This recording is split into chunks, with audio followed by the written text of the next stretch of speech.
Political show at the political show at the Jerry, the Torchlight.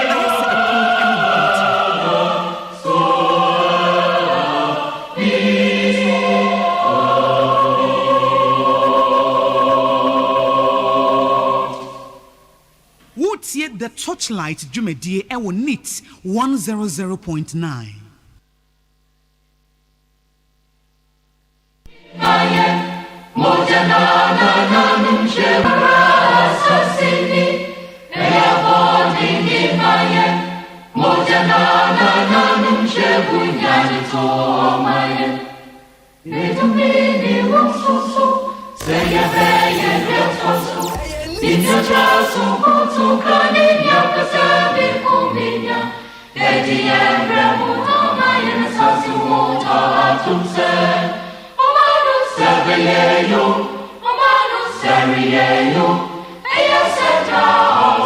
The best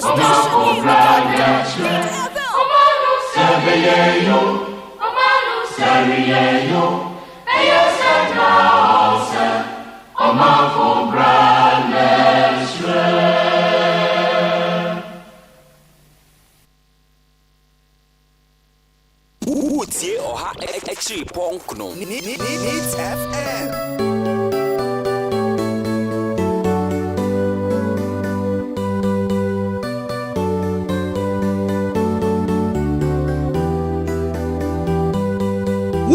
The Torchlight Jumedie Ewo NIT 100.9.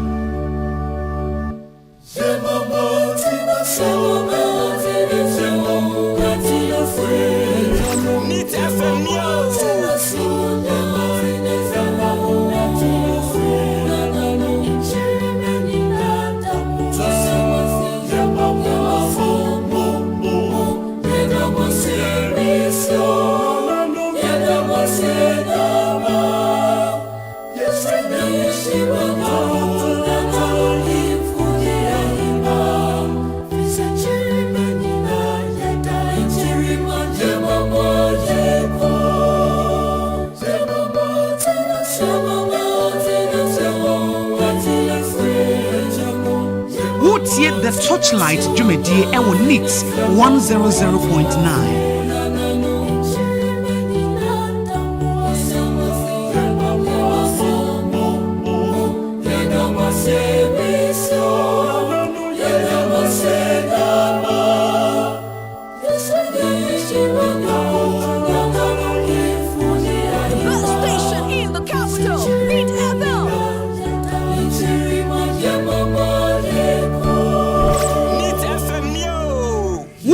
The Torchlight Jumedie Ewo NIT 100.9.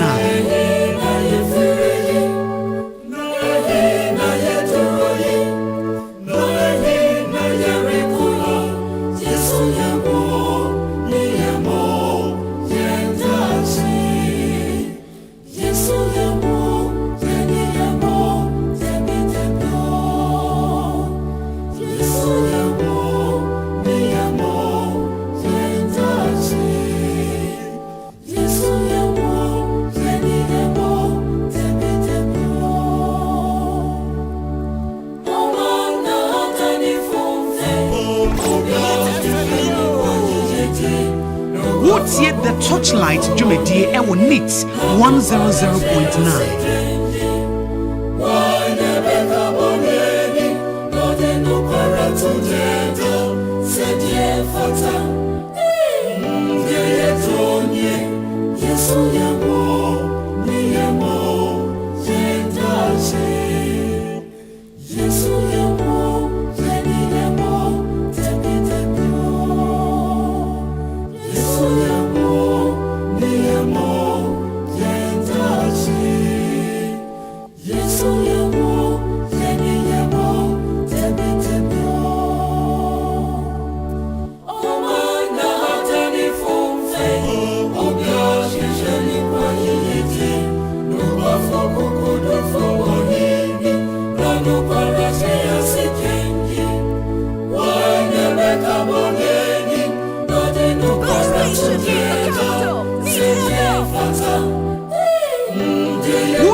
the Torchlight Jumedi Ewo Neat 100.9.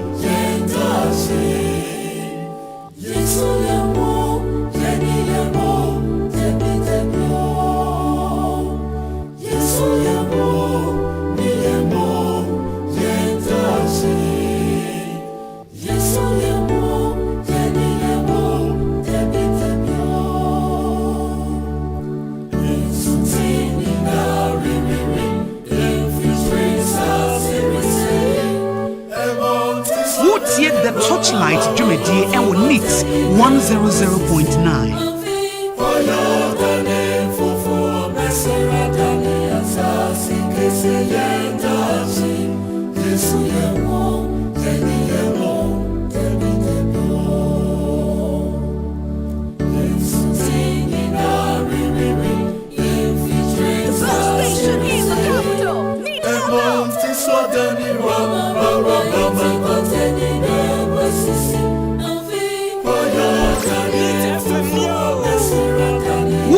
The Torchlight Jumedi Ewo Neat 100.9.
Jamagana Fonina Akwaba Emobibia Ajo Edeba Jumedie ya ye friend Torchlight so ewo neat 100.9.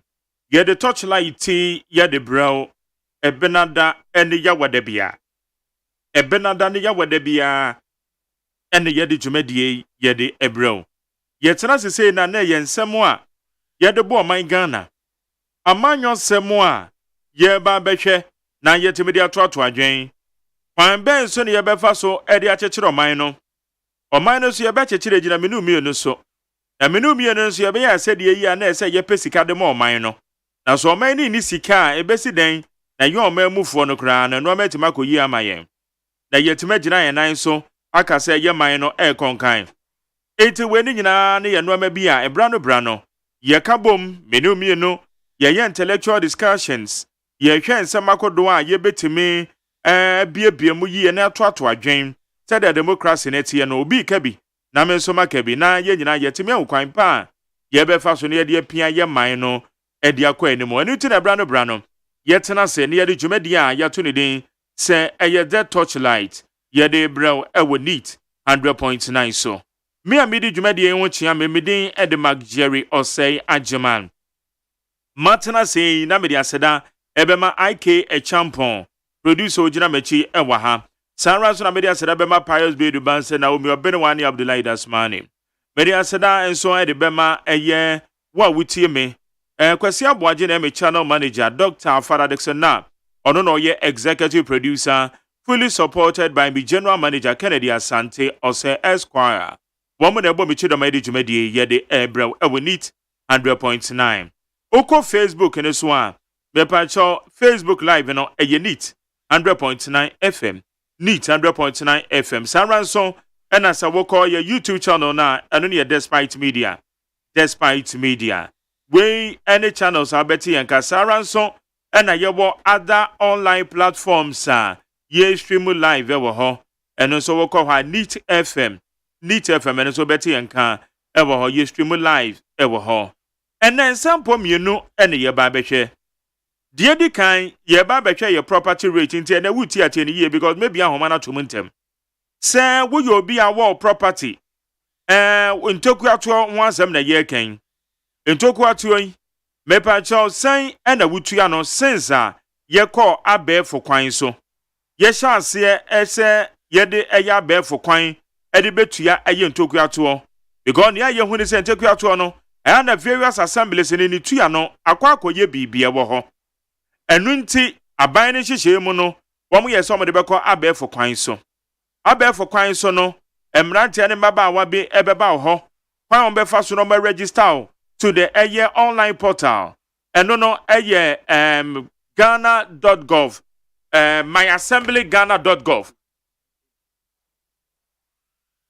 okay eye myassembly.gov.gh okay portal no eye myassembly.gov.gh eno ne portal na abe for kwan so no befa na wudi atua eye wontoku ato na eno ena sese na kwakoba se wo mo hye mre yase ese eye adwuma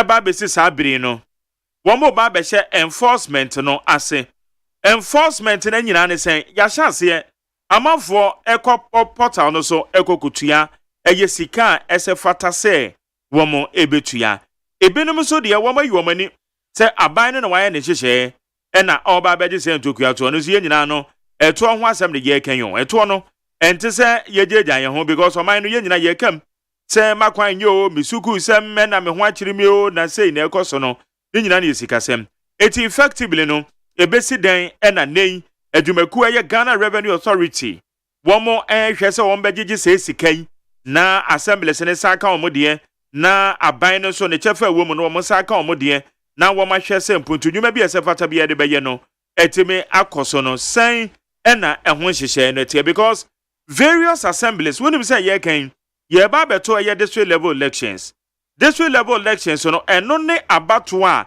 nanka according to me no ehun hia echen general elections na ye kotoma parliamentarians and presidential no nanka abato ehun hia pa esese ye nyina ye de anwo keka kom na ye nyina ye timi ko ekokoto saa aba no eye abato a eye ye mpatam amamuo abato ya broni beka ne say district level elections because me wo hei me fie na chire ho na no kwan bi de da ho a chese kwan ne nye papa gata bi wo ho a gata ni mu asi ewo wa na chese mapa boys na boys ya ba be yiyi mu kakra ne ade wo ho ade enti na kwakoba ne sa wo mrekwa me wo assembly member so betimi aye ne wa ye ne yie no de eye mahi asem na kwakoto assembly nanim na wo mahwe bibia kan afa ho a na eye sikasem assembly no ebenya nyina so na wo matimi de ahwe se no ma na sikasem no nyina no so no na eye ntoku ato ka ho bi na assembly ni sikasem atimi gyina ne nan so na nei sa kwakoba ne sei na ma ntoku ato na kwakọ ebibia wo ho de a na ho behia se enei kwan ben so na adwumaku a eye aban de ahye omosa Ghana Revenue Authority a wo mo ene eye myassembly.gov.gh foi eye platform a eche se wo mo hwe na o magigi sika na ma bibia timi akoyie edi nkuta won no sen na hyehye ne tie actively no sen na manfo etimi eroli ewo eye sa digital platform we so abefo tentan homa platform iso a wo mutimi de tua wo mutoku ato nti eye ade a ye ba behwe na ye de ho komo me na wo ka say de eye adwumaku a wo mo hwe eye sa de we eye myassembly.gov wo mo head of eye communications owa ha eye Ernest Nana Kwame Adade owo ha se ya ye no eba bedi enkomo na me ni wi a New Patriotic Party NPP eye wo mo elections a ekoso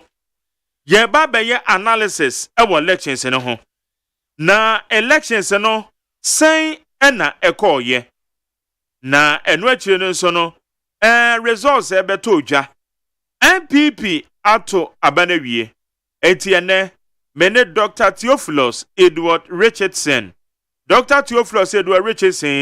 evado ya NPP ni na ochira de wo University of Education Winneba eba eye politics won sensema wa binye papa na no kra ne so na oka eye honorable Kennedy ohene Japan ne camp no ho etiene Dr. Theophilus Edward Richardson obebe fia ye ne no eba bedi nkomo ne aya analysis results ebeto dwa ene ye den na ese party no eye na wo mutimi ejina omanan so etiene so ye be di san nkomo no ene anwumre ewo ni 100.9 meda same so wetima fidie na dia to ha what about you nchire betimi afa 050 372 1744 050-372-1744. Abemuso Information Center.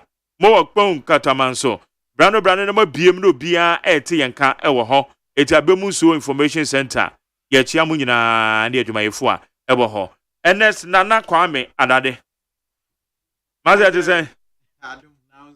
Nyame adom boko. Odi ache. Ibi akoye. Adom ya ne kra en kakra. Gede nyame ase. Na mayanhwe so far Ghana Revenue Authority property rate no mojeje no. Mo adwumakuo no eye adwumakuo a role a mo play wo mo na ye de. Yo me da se Magari. Machia na machia watiefo nyina obi biara wotie enwumre bia ya chiao na sabre me de nchia free myassembly.gov.gh a platform ana project ya de JJ property rate ana ya de boa assemblies no ama Ghana for etimi atua omo property rate abefo kwan so no eno na your friend myassembly.gov.gh no na ye be sha ase no bo so say portal bi wo ho no mu a na kwan bi wo ho a ye fa so a ye kwan foforo abefo kwan a ye fa so edi atua ye property rate sa abefo kwan no wo be sha ase with portal until you be can say portal.myassembly.gov.gh se obo portal.myassembly.gov.gh ehye o browser name na o phone mu a obi e phone internet na obo hye mu a e de obekọ na wadi enhihye na achi a kopim se ube validate your property na watua hoka enti kwan foforo no apamdada no te se de bia meka na apamdada no etwam kwan a ye nam so a na obi beba ofie aba abeji sika na wakan sika gu ni nsem na watwere receipt ama no ye free sa kwan no so na bibinti na ye free sa kwan no so ni se nti a ye free sa kwan no so no ene se ye bomodin se ye beyi onipa enkuta hundie a ewo property rate tua no ye yi onipa enkuta hundie na free mu dia aba obroni be kan se the human intervention no ye yi free mu de nti a ye yi free mu ni se unim se ade no se esikasem na se obi suma obi ama na akọ na wakọ jisika na ode ahye ni botom na ochina no pa na okwa akotua ana bibia eno nso ewo ne nsunsanso enti no emze empenifo tena ekọ asetena mu no na omuhu se esese ye yi nipa fam enhyehyeye no efiri mu na ye ma emfidie no eye adwuma no maye enti sesi a wo bagigi property rate de ye no ne se wontua sika wonkan sika ngu obi ansam biom te se de ya meta aka no de tosumienu no se enye se wonkan sika nkwa ngu nipa nsam biom de tosumienu pa ehu hia pa nso ne se esese wo call portal.myassembly.gov.gh na wo ditua wo fa sa kwan no so tua wo receipt no ebeba wo phone no so wo benya text message nso a ekire se watua sika no na wo receipt no so aba wo dashboard no so se wan fa sa kwan no so entua ebetumi e de ohaw kakraba esan se afidie no ebi ana wo diska ma me kwame adade ana wo diska wakọ assembly no na wo disika akoma obi ana Nigeria ba ofie na waka cha se o meme jeje property rate ntino mamiska na wa ma oska no wa try receipt bi ama afidie na onu na o ma o bill no afidie na nim se Nigeria ba ofie abajiska ana kwame adade ahia okrom na wo disika na ama no na wa try receipt ama nti saa kwan no wo fa so tua afidie na nim ntino se January dru na ye be ma bills foforo a say next 2024 bills na beba onim say watua 2023 dia no because one fa abefo kwan no so one fa afidie no so antua nti no o de 2023 bill ebekọ akọka 2024 no ho na o de amount afi na adane asem foforo if san say unso wadwene mu no watua ma assembly one tua sika na manipa boni bi mbom de na nso na afidie ni nimu nti no afidie ne besan ama o bill na ubo enforcement enso so ye myassembly.gov empanimfo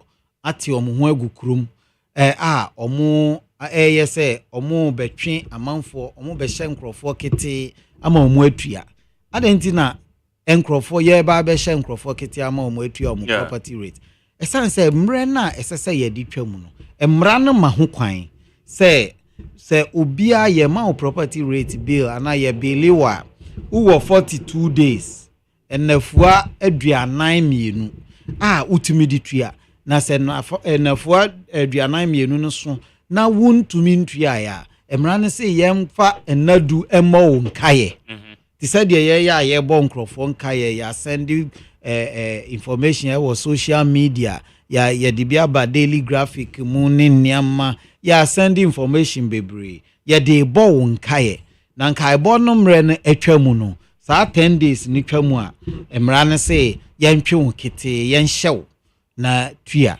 enti sabri no ya adwene ye yense enye boapayo nipa bebre wo ho no mu anye boapayo nti na omuntua ye because nyumakuo ya wo boss so say saa nyumakuo we no yese ye ko na yakọ akọhye wo mu ana say yakọ akọboa wo mu ama omu atua no saa nyumakuo bo bebre wo ho no mu a omunya nyumakuo ana eye omu adwene ana say omu tai ebumra no so omu ye nyumakuo bi a ebia na omu tua dada nanso yakọ abefo kwan so ayede kwan foforo atua nti no na saa nkrofo no ebia na obi pese otua mpo na onim kwan a obefa so enti mrantie yi a yede wo mu eba efiefie mu ni nnwuma so omumra no adwuma di kan a omu beye ne se omu ba behwe se watumi atua na se wontumi ntua ya adenti na wontumi ntua ye ebia na kwan a wonam so a odi betua no na wantumi anya ne yie na omu aboa wa ama watua de toso mienu se omuba na se obi wo hono mu a na watua nanso wamfa abefo kwan no so antua te se de mekan ye no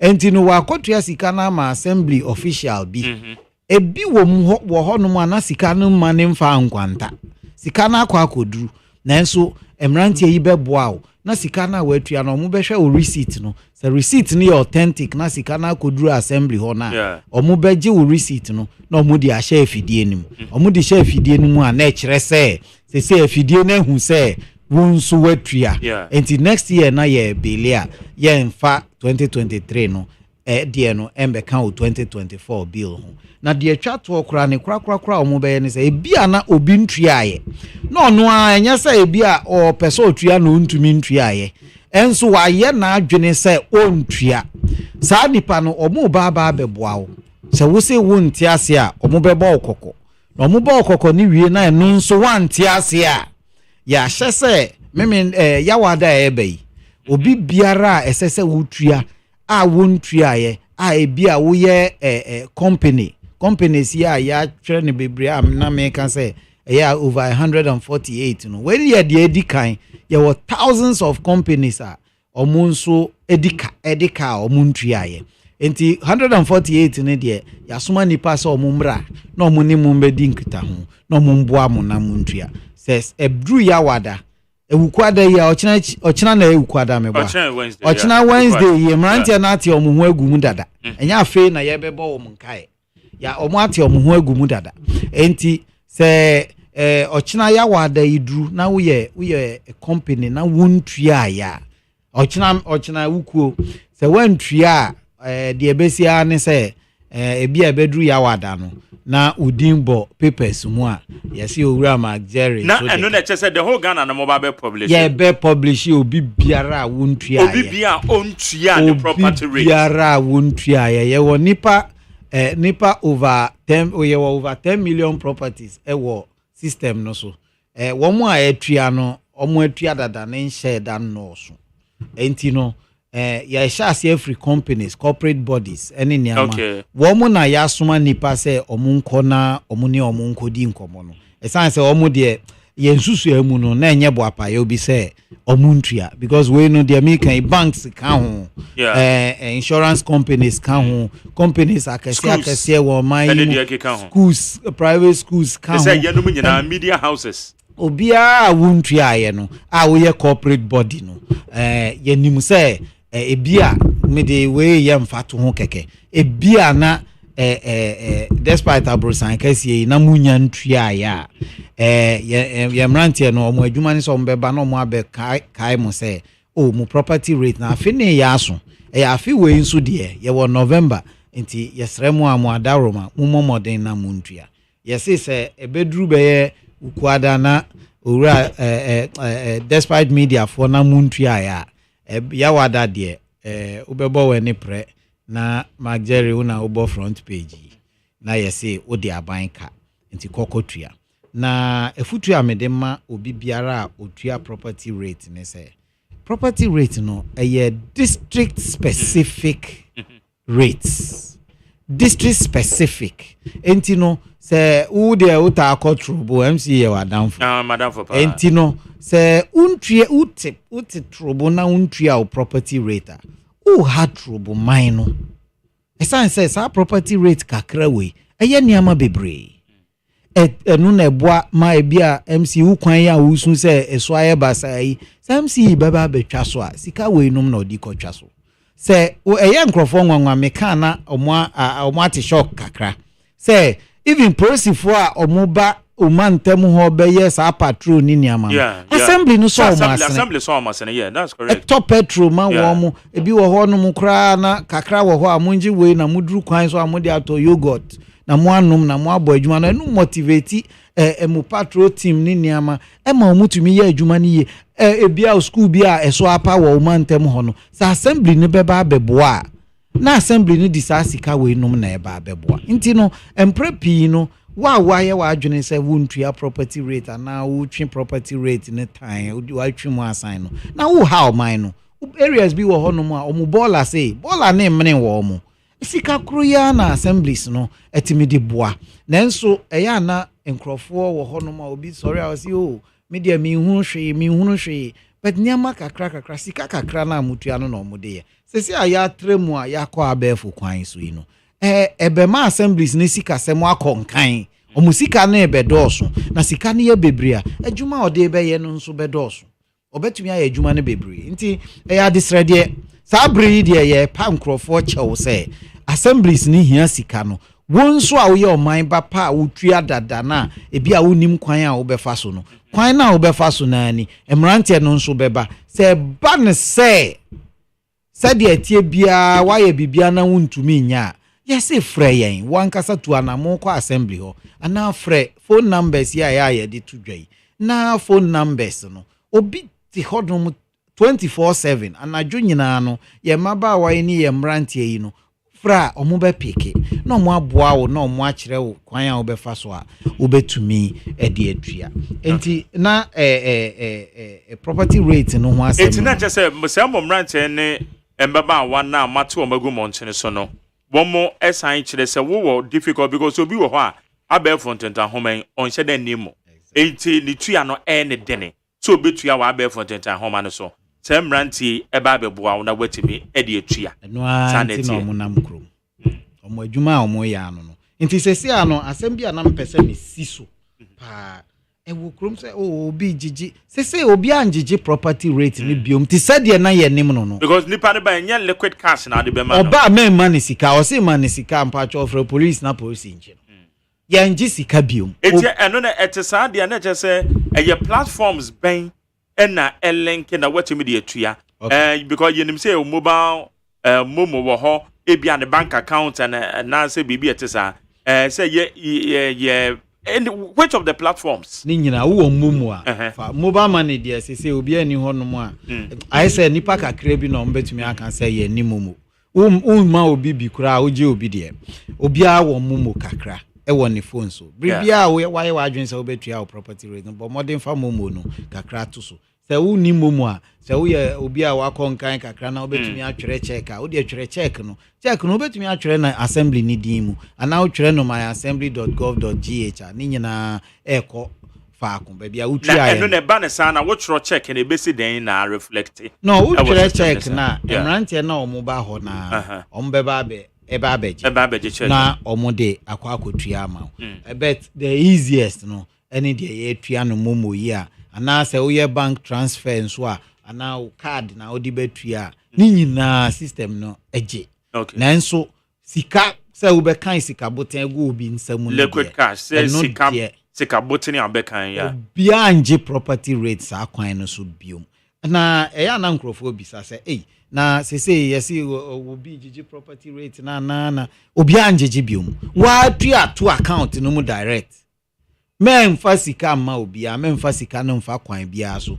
ko portal no so na sika no free wo momu no so a ekoto account no mu a assembly na asem ko busumi da bia no assembly no sika ne nsa beka ne sika nti asem bia ni hobiom obi ambeje mfa nkoto ne botom na ochena bi onam kwan so ko bank na obi akobobọ na age ana se yesi am robbers abechi me na omo abobọ me ana omo dituo na omo age me sika yenya ne sa bio.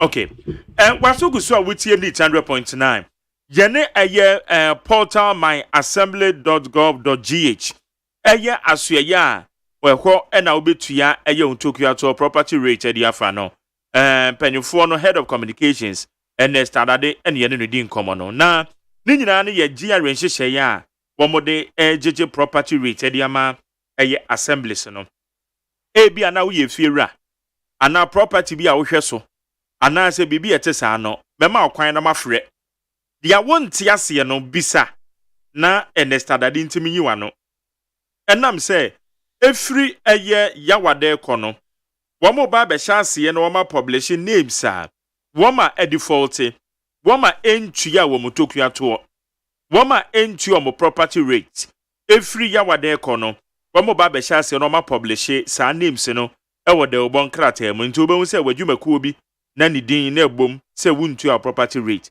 ebia na enye boapayo ana se bibi etesa kwan ya bia obefa so atua no enenko ye ne tu no mo se wo matem rante ne baba wagu montene so a wo mo ne nama wo mo hwese wo mo edo be fantete ne mu na wetimetu property rate na ye kama enti ese nipa no ba wo se asenso de ne sen mesi de ne mahu se oye genuine person.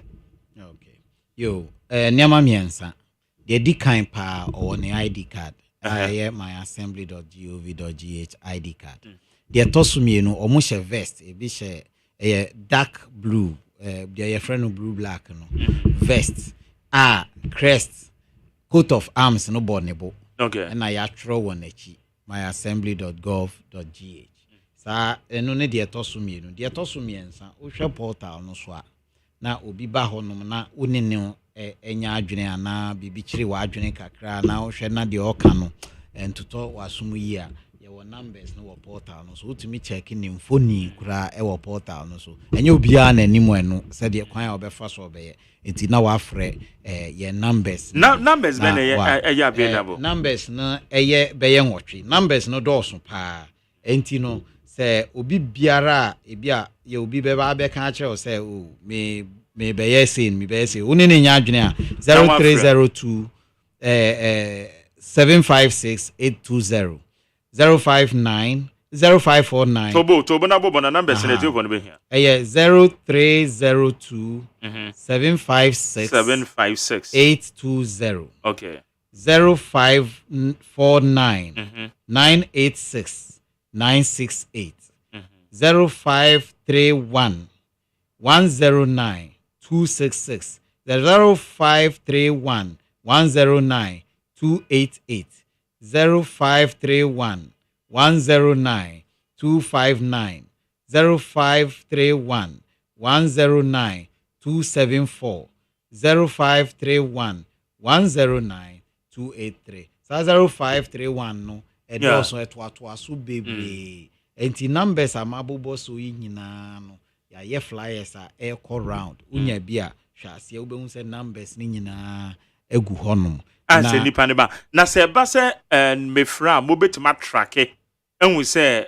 nipa no wo me fie ho no or the genuine person or not mo wo bibia wo system no so o mbetumi aka a kire se o ni asimasi a ogina hoyi your friend Mark Jerry no no ye adwuma wo o mansini mo na o mantem ha na Mark Jerry no otisi o confirm a you are good to go. Ade ba ko a wo mu ne se obi wo ho ni property bia nanso na myassembly.gov I send the message I gave a message in brana make no when was that no adentina ono no oni property bia wo e bia baby kro wo ana but phone no na message akọ the phone so ade yo Marjorie say okay kind message no na me nchiro mu okay message ni ya clear pa message ni say hello David Nana Kojo Champon, a property associated with you as overdue property rate. Simply log in with your phone number at myassembly.gov portal to amend your property association details and pay. So the watchword na wo ho na then association. One okay. Can say you own a property. A property, but I say association. Enti uti fie bi mu. Oh, okay. O rent dan. O te o papa fie, o ofa fie. Obi ama o hwe so mami. Say me papa fie na wo dwaben no. Aha. O papa fie na wo dwaben no na se eho na wo te a. O se esese portal no so no. Utumi kire se me ye Marjorie. If you have okay. So you have to go on the portal. Now we are associated with the portal. And can't say you own it netria. In the portal, no say na no ye kumu. So you be a portal na. Se say ana udi phone number shemu. Ye be ni se say a. Udi phone number ni shemu ebe bie. Udi password ni shemu a. Ebe bie baby for na ebi sa o say. If you na registration now ye na. If you ni ye wodi a owned. Number 2. If you know high rent. Number 3, if you know who ye occupant, utimu keke na occupant. Na third party nature say uti fie ho e bia wo hweso wo ye hweso mami ana oye wadanfo fie ana wa ba ho no ana wadanfo no na aka kire say register me fie no mami enti no ono wadanfo no na all register e di amount enti ono be register as third party. It na you can say you are associated with the property no. Mama ma filler bia no a big filler. Okay. Filler no ne say yes say ye hu say onipa bia wuti efie bi mu. And now wuti baby we have to be able to place you in a location. Yeah. Sa location na a bedroom re bi no wan hwe yi a na so akoba mfaso. O china bi na BBC a na say bia nyame mpangu be kwa me adade apie na bibia kosi wo kromu a ye betumi a check ni ye hu se o otifie wei mu oti ha ofri ha or ye wei say then there are so many other things eba ebe ehu be hia say ye be hu ba bia majority ba bia kwa me adade te enti ye say obi biara en register say wo han dan no say efie no ye wo dia a ye owned say wo ye occupant a wuti hokeke ye wo papa fie wo of fie wo nua bi fie wadanfo fie wuti hokeke ana say wadanfo bi na aka kire say ye mami a ye third party no say obia etumi identify ne ho nti na ye say you are associated with the property nti menua Ike say ono efie no nya ne dia baby are no high. Oh yeah, associated. Or high dino. And they be a new of a biffy, ni papa fee, and an in biffy. Into no yas our message, you know. It's another banner sana, 1 year fear. And now what young commander won't good authority be as obituya. What do we do? And no, won't register as obia una if you near okay. Uber register say be a occupant. Now go register if you near the other some was son ye beba na babagio. Uber publish was so and no crowd and hard dream ben so so ye kese pa. Say who come wrong information if you ni nya wo dia. Na wa portal no so na wa ka say if you ni ye wo dia. Mra na say wa provided the wrong information. Enti no yanchi wuntumi mfa yemfa wonko court na court amra no so a kire fine a yemfa mawo ana say yedi obetum ana ye be kan mienu na yedi be fine na ya san di wa atum aka ho nti ye serious crime nti fie ni nya wodia na o yes o portal na banti o fakwati kwan so ana na wa akọ register na wa ye bibia masa na wa adwene ho mpre no. Okay, it for instance they say me papa fie wo dwabe say me fan say for now ye nche ni occupants bi a wo mum e bia ye tu ye abusuafo obi ye bi ba na makotrem na omko ne ma ne man so bi wa akwantuom no ne ade enti e ba ne saa na what do we do me fan say me mpese ye capture fie ni say ye ntua property regime me pese me tua system no so me fa de be category be na se mefa nti na me fa na se me metua yes who ne say ebusuafie ye was our situations we bebre bia na ye se enya wo dia na ye wo ne onuanom dia nti wo ne onuanom no mu betumi ayi nipa baako say bia wo papa afiri mu no nipa baako na aye say ono no di ade ono de odi ade no yetumi di ni din eye na ebi wo honom nso a na nipa bi wo honom a ye di japade na agya no say ono na onhwe so a oye mu friends enkra no ne we ya friends ono odi ade no di ade ni ana odi ade no de agya no ne ye your friend is obi wo ha ono administer estate ne keke ebi anokra na oye lawyer ni no ye onye ono no odi ade wo fio bo hwe sa estate sa nipa no se mumuji tu mu se ye papa free mu no ni lawyer ni na damfo ni nua bi ni ono na ye se onhwe ye nso nti ye mfa ni dini anya na muji ni di aye di ni dini ya eyeye be no no ese mukọ abefo kwan so krata mu na ebi amude moye mu affidavit moye mu bibia e kire se ampase ye nia na ya age atumu se ye nye ma no efie bi wo ho no mu a eno no ye common pa wo typical areas ye indigenous people no ti se oba nkran ya osunum ne niama ukokuma ase no mu a ye wo sa fie ne bebre adumnum ne niama wo mo asi dan no mu firi mu nyenne o mu nananom kura o mu nimu o mu eno sei no esese ye hu because ebi wo anai dan ne a chane single room eno no ye wo kwan a ye difa so ye betumi ama mobile baako na mo ache na mo ankasa mo atua se koba ne se fie no ntokwa wo mu nti no odi bill no koma o mo che na enye yi a ene ye behu land valuation division 4 no mo ankasa papa fie no nti wo single room no se o mo be papa mu ama mo na mo atua eno no en sheda no so de ebi a munyina mutifie baako mu na bill na ba ti say light bill no na aba unse kan no meter baako na eba na ye de aba na baako fo ache na ye nyina ye tua eno no ye easy bese ko basa efie no ensem wo mu a eno de gise ye ma empanimfo papa efie no na ye de obia bill ma no nkakra. All right, property rate un sensem na yeguso a ye di hon community wadu nchire wo question bi ebisa head of communications at the my portal myassembly.gov.gh and this Nana Kwame Adade or how o chirichirim because one mobile be chance o adwuma bi so to property rate nomini ade mema o kwan na tie for na bem kakra na me share dem bisa questions no more and but tiny titiri no and it says when tua your property rate na and the titiri nyuma ne de keka on be chance no ma publish one publish we na see ho and am say mra ni tia so when tua emra ede na mra ne ka mrane kire se wantua na waya asombrache a yemfa wonko gina mra anim yemfa wonko court na court no nhihye ne se no mra na aka de court no mfa nye wodada mrane se woba na wantumi antua na waya asodin se wuntua yembo udan no donkomi onka se yenkoton o se yembo no donkomi yen auction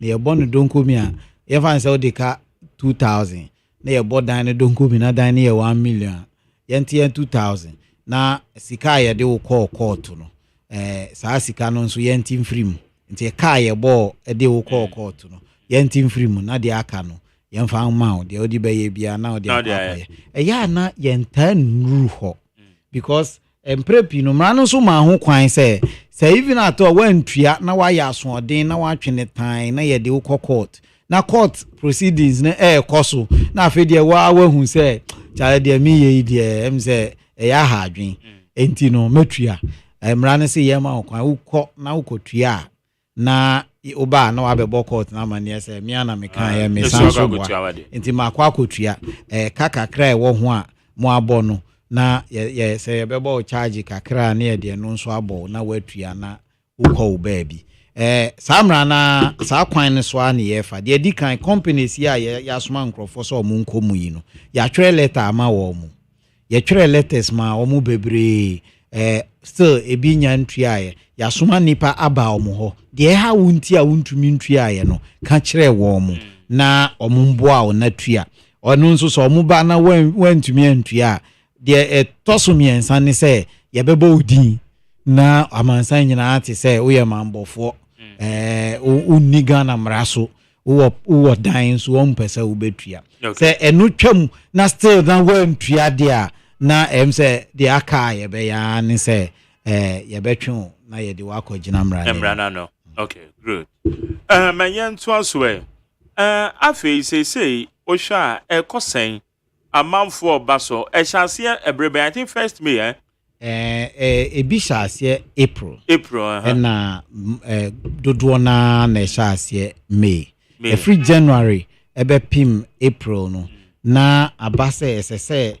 platform no ye integrate wo all the Ghana government databases no so into NIA say yes ye my platform because Ghana has say wow sika crowd ko to banka uni Ghana kada wow the crowds who could do to send to minka into say ye NIA for integrate sika no utria akọ ghana.gov sa momo ni niama ye tua no ekọ baby a aban sika ye gigi kogu no na sika no kogu ho no mo a receipt na wunya no electronic GCR no free controller for ho na eba nti say we integrate sa systems nyina say de be ya me majority na ote guys abokobi na wo tua ni sika wa abokobi a na akogu account no ekogu account no mo a na ni receipt no so free controller for EGCR no mo aba oni nsaka ni receipt na system no split sika no so ti ase enti we na koso kwan a ye fa so a ye de gigi a ye de tua sika nani enti da bia no me tu nkrofo fo se bo modin a obia mba gigi sika biom ena nkrofo bisa na adenti na mo gigi sika na nkrofo iba ye dia sika ye ntumi ngigi kura da bia me ka se obia ngigi sika no ti se de ye nimu no ye she Mark Jerry ye sese ameti ho de me Israel Mark Jerry me Israel mpanimfo se wo dan bia atua na me boa ya asra we wie no ya chiro krata abebo okoko ya send warning notices abrew ya ye bigu social media ni niama ya san asoma mrantie ibiom so mun san ni wachi we nyina achi na se wentua de a na de aka ne se ye ne wo ebetwe ne tan mran yesre adisre de enye ko na ese kokoko ye nuru ye mpesa ye beduru ho eno nkyere se ye nduru ho but yesre mo se assemblies ni hia sika no de ayempuntuduma wo mansini nim enti bo modern na di wo mraso na obia enye obia pe eni se ye betwe e di wa akogina mran ani. Okay, when you say Mark Jerry, good evening, please ask him about those of us who are in rented shops. I'm supposed to pay, or am I supposed to pay, or my landlord? Mark Jerry, mrana say if you run no tria. Okay. Into go high dan enya wo na obetua. Beda bia me de caveat bi ba say e bia na wo fie wura oni ha. E bia na wo fie wura ni wa ye nhihye say e bia ma bo akokora nti niama we no me nti ase nti na na say nti wo bo ami sa niama we no wo be ma fie wura ate ase say wo rent dan na ma fie wura nti say property rate edru mre a esese ye tua na say wo be ma wa tua ama no na ekire na wa ba be so or the better to say or the be kwan bia eno ye eno ne won na fie wura na arrangement based on arrangement because obi bisa me wa ha say Mark Jerry property rate no ese fie wura na de to edan ni mu ana da bi wo sika wutua na no etia de afi na wutua de baako eti se wutua se wo fie wura na be ka se tua ma na fa se 3000 na wutua na ode ate ode advance e bia sika wutua de ma na de wo arrangement between wo and you fie wura na de ma gbe mu say okay Ernest mema etiefu abem so ho na bia wo more questions a wo mo ebebisa until numbers no 03022 43540 03022 and 030225790 030225790 na adwenkyere bia na bepa cho asembisa bi titiru besrew is all about property rate etini titiru pa ifie ranom amunyanya understanding ewo ho na mu bisa na yentimi enyuma no wa ha beba cho majo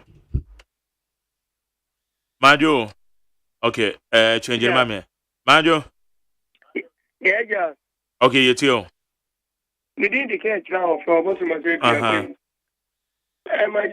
no question is some son. Get the cannabis anything. For your pain. Beba cho wa homa ne manya gina ba bi ye. What do you mean? Me say. Me question me sir. Because if I say or what do I pain with human? That's also property bi obebi a.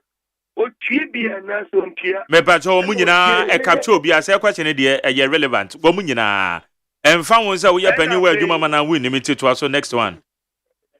And I say now tell me say obetumi ma check was one small no more easy can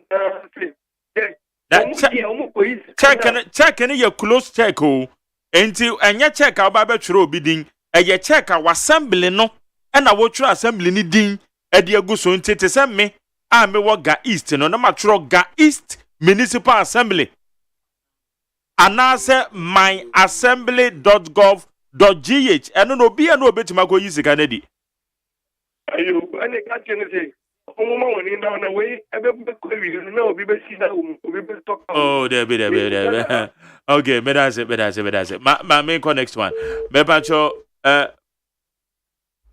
memo yes sir my dear Russia one you Russia yeti o ansem bisa be na wo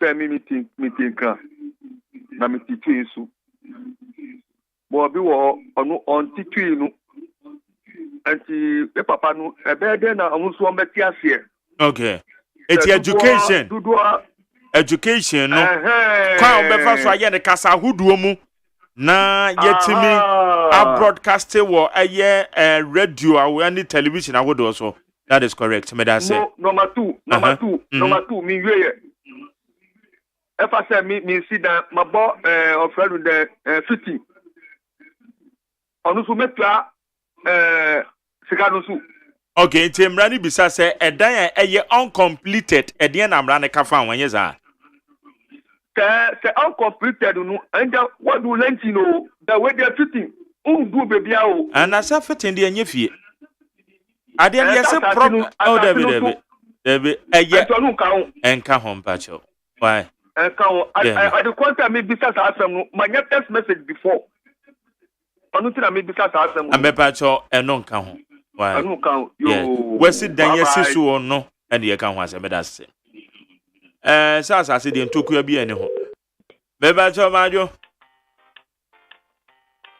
hello okay tesano na went men nyina so my next one okay 0302243540 0302257902 Madio Mejo so majare yetio ajani mo ni mi ka tefro fan ko beria obu ha wasi dan wura na wu ena abusuan titi musa na dan no bubu atu agu na abusuan obi afa ba bi afa enti sa dan no sa na bubu no etua ho property weight ana antina just obi anya responsible for sa property no yes yo I say if you run and say we want to one titi pro dan bubu no mu nyina obi afa ba bi afa okay mate abandoned structure yeah better say yo adade na when note no so down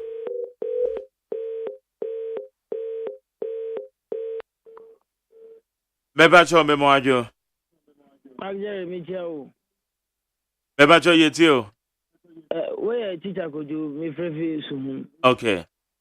Majeri sa ini se good na mbese mi bisa. Won say nowadays uko the rural communities na omanfo sisi adan akese wonuma omuntu ahwe e wo adan no na omu target nyina ye nkura akese na bisa say rural areas no ngofo sisi adan akese wonu won kwaso we the be na me ma won sa daje babia sa ade we de assembly bia mansi oman na yetimu no ye di market amansi bia o mebajo te ase eti we ne nya we mebajo tie nya botre enye kura kese nko a enkuro nketu enye nara baby e da me papa dia me kan se wodwaben so dia se asante dwaben asem na me enti capture baby a wonum ne da me bisa asem we Uba Suma, some of the rural communities do Uba Sum Kumakasa.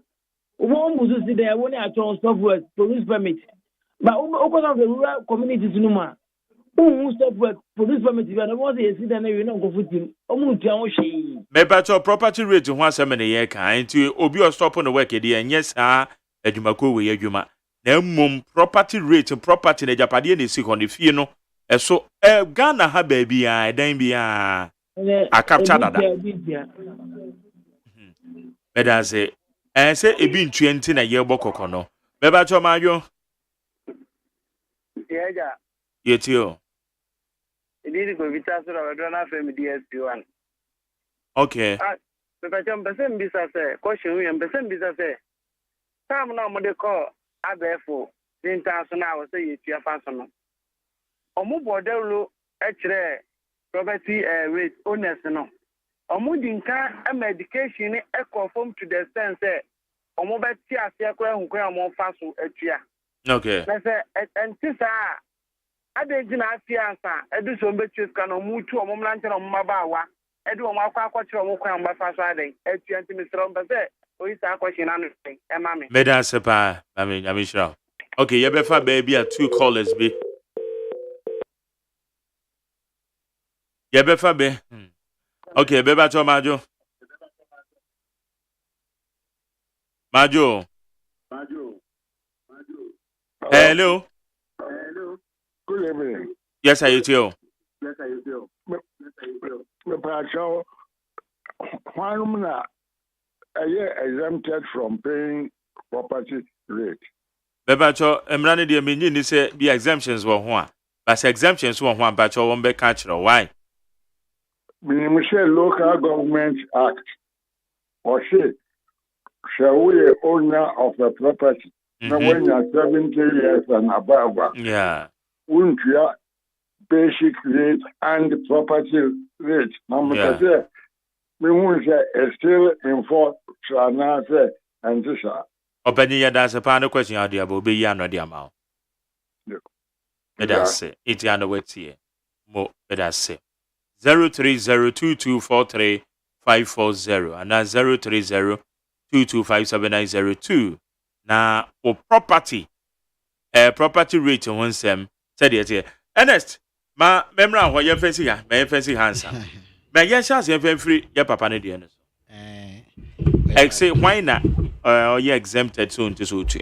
Yo, Marjorie, exemptions property rate. Now exemptions near very clear. I can say sorry. They decline. They toss me no diplomatic missions. Me who said the mechanical. I just say one more free. I'm on for one more. Did you maybe? Embassies. It is embassies no money idea no. Exactly. High commissions. But embassy no crampo no mrane say embassy ni high dan no a dan ni wura a wo mai mu no. Ono de betua. Say dan ni ye embassy ni dia. Ene na che say embassy no otua bia enye yi. Okay. De to so miensa public cemetery. Abanye sieye enye esieye akesiye na amanfo tua dollars ansana yesie omunipa wo ho no enye no na yeka esieye a de me obia etumi ekosie ni nipa a assembly for die ni bi de toso 9 na de esieye ni bi wa moje property rate. Yes, esieye no de sa East Legon for esieye yi a saga simani no mo ne niama no eno omo no emra no enyi wo mo mfiri mu be emra no eyi aban esieye unsa bi wo ho no mu asa bi onipa free mu a na wako assembly ho na assembly no ama okrata na omo akire o na watumi akosie wo nipa wo ho omo sei no ye omo free mu. And I'll say, even at all the diplomatic call for the it's a same Minister of Foreign Affairs, Ejitum and Sana, Omwe to me, Ama Okwine. One my exempt. Na ye papa ne kan ye no, ye adia a chira amount for adwene pa. enti mɛka mmara no ho no na yɛmfa nsiesie ne nyinaa Act 936 no no ne Local Governance Act na ɔka ho asɛm. Yeah. Na exemptions no was section 149. Section 149 no one say the following tenements yeah adan are exempted from assessment and rating. Nti o say no krampo no ma ye nkonkosese nebo ansana mpo a ye beka say ye kogisika eno na meka ye no say premises appropriated exclusively for the purposes of public worship. Nti asori no nso no asori dina public worship baby a ye asori no de tosu mienu nti mission house ene unsa asori bi wo ho omo asi stores omo asi enomo nka ho baby a ye asori no appropriated for purposes of public worship and registered with the district assembly. It is a wo bedroom bi na wadane wo hall e de aya asori a enye no ho asem na ye ka saa odan na wa odi wo hall na odi baby aya asori no wo betua. Cemeteries, burial grounds registered with the district assembly, charitable or public educational institutions, into NGO, and now say aban suku public educational institutions. It's a private schools in Eduamutia. Or betua pa. Premises used as public hospitals and clinics. Public hospitals and clinics. Into a private hospital now private clinic or say public. Premises owned by the diplomatic corps. No matter what sem dada. And the tosu no kan or see the following persons. That is the number 2. Act 936 section 149 1 na mekaya ni 2 ni the following persons. The kind or see the following tenements. Okay. Then the number 2, the following persons are exempted from the payment of basic rate. Basic rate ye lampo. Enti eno no ka de edi kan lampo ye say eno ye friend ebi friend lampo ebi friend lampo wo de wo be friend bia. O say persons who are in attendance at an educational institution, school for nkwala and now who are university kra. Once you are in an educational institution no wuntua jise uko school no uji aketua. Eno ye lampo hu asem na ye ka no. O say who do not receive any remuneration or income during that period. Inti se majari who ye adwuma say won NIT FM. Na wo kosukua lampo ubetua. Okay. De toso mienu waka ebi to aso bet ho no emze ma kirem dada. De toso mienu B no or say persons who are more than 70 years. Na yem papa no asema okan ye no. Ha na ewo. Okay. Onipa a yeji wo lampo yesi uko school a mentua lampo udi 70 years na ebruso a mentua lampo enu ye persons but emrano number 1 no eka tenements adan dine di 1000 years kurampo anani wura di 1000 years kurampo obetua dan ne ho ka esese otua dan ne ho na mo nipa na no ye beji wo lampo ni de lampo ni de udi 70 years a ye de achew wo ye suku ni na wo nya adwuma a ye de achew na wo ye suku ni na wo ye adwuma a ye mfa nchew enti se we di 70 years na wo adan wa otu se Ghana ha no ye nya sika man sa ye nya sika fo sa enti mpanimfo ya ye bo omudin omo no omo wa adan akese no ene asa adan akese e wo Ghana ha no omo nyina no omo ntua hwe because minyi ni sa adan akese yi ye 30 years ni 40 years fo ye betumi asibi enti no ye papa no asem okan no de mra no sie nie enti lampo na wo ntua be de aka no japade ndo obetu japade no de obetua ho kai sanse japade no property rate no eda japade no so and that wu nipa na wo japade no ye wodia no enya wo na ye je wo inti na ye say one wentua ye nkoton dan no yanka say ye nchi mageri nkoton all right okay and na obi bisa asem about say ono no watu footing ye besre obi anti ase say dan no unwie ye entu nkotna mu a wontua ho property rate se dan no unwie ni nyina na wawie dankura ba akopɛ na ukotena mu a mra ne se sa dankura ba akona woti mu no yɛnsese ne yɛma wontua ho property rate. Okay. But sɛ wonwie yɛ na dan ne si nwura mu baabi sɛ waduru lentil o sɛ ebi a wabɔ so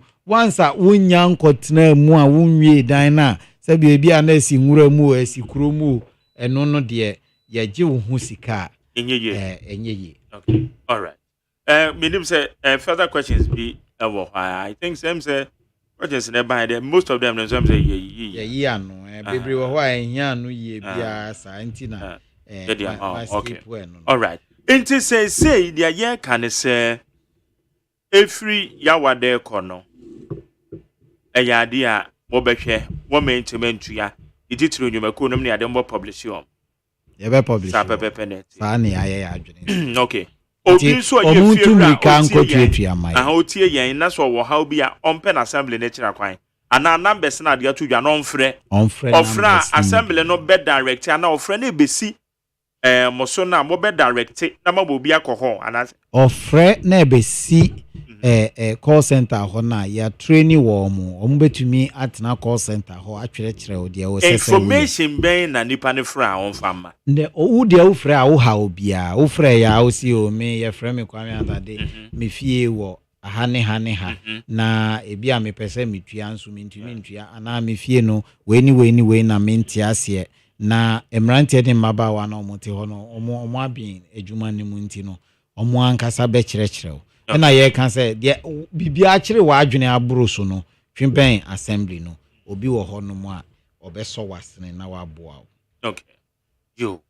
And said the twa to am be kan de akire ye say niama bebre enam mframa mu ba ko bi wo ho a say me ka ho ase na me hu krata bi a yaso obi kura ma de na mo chase enche no obi susu say sika bi afa baby say Charlotte for asem hu na okay chamber of local government no omudi nsem bebre ba ade ndi omutu mfuturo na egum bebre de edi kan omu ana ebe kan say Ghana for say aban ba bejiji property rate na aban bejiji property rate na aban be fa 70% na aban ama assemblies ni 30%.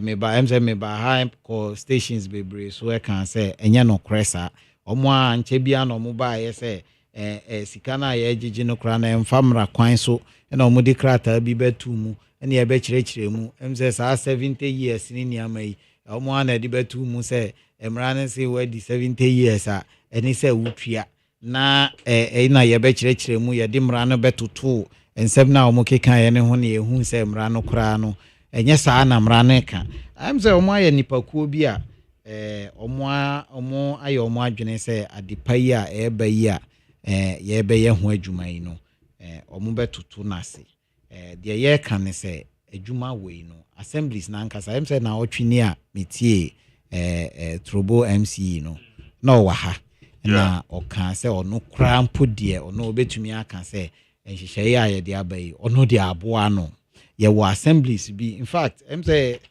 takwanso ayemu say one of the assemblies say almost can say sika eba omo ho no omo nji bi da since assembly no ye de bae ebi gigi sika no obi nso de onte ase no na ofre ya ye kyerɛkyerɛ ni mu but the omo can say obi fa 30% almost see company be the DCS na company no fa 30% enye nokre assemblies ninya 70% na say omo ansesa omo ano but assemblies ninya 70% na 30% no 15% a what 30% no na ye the cost of collection enti no wo mo amrantie ya omo call round yi ye wo technical support officers e wo assembly ho ye wo client support officers wo mo kyerɛkyerɛ nkrofo a omo onboard wo mo tablet na omo use no amrantie no e di nam no ye ma wo tablets smart tablets Samsung tablets akese a enu na omo di boa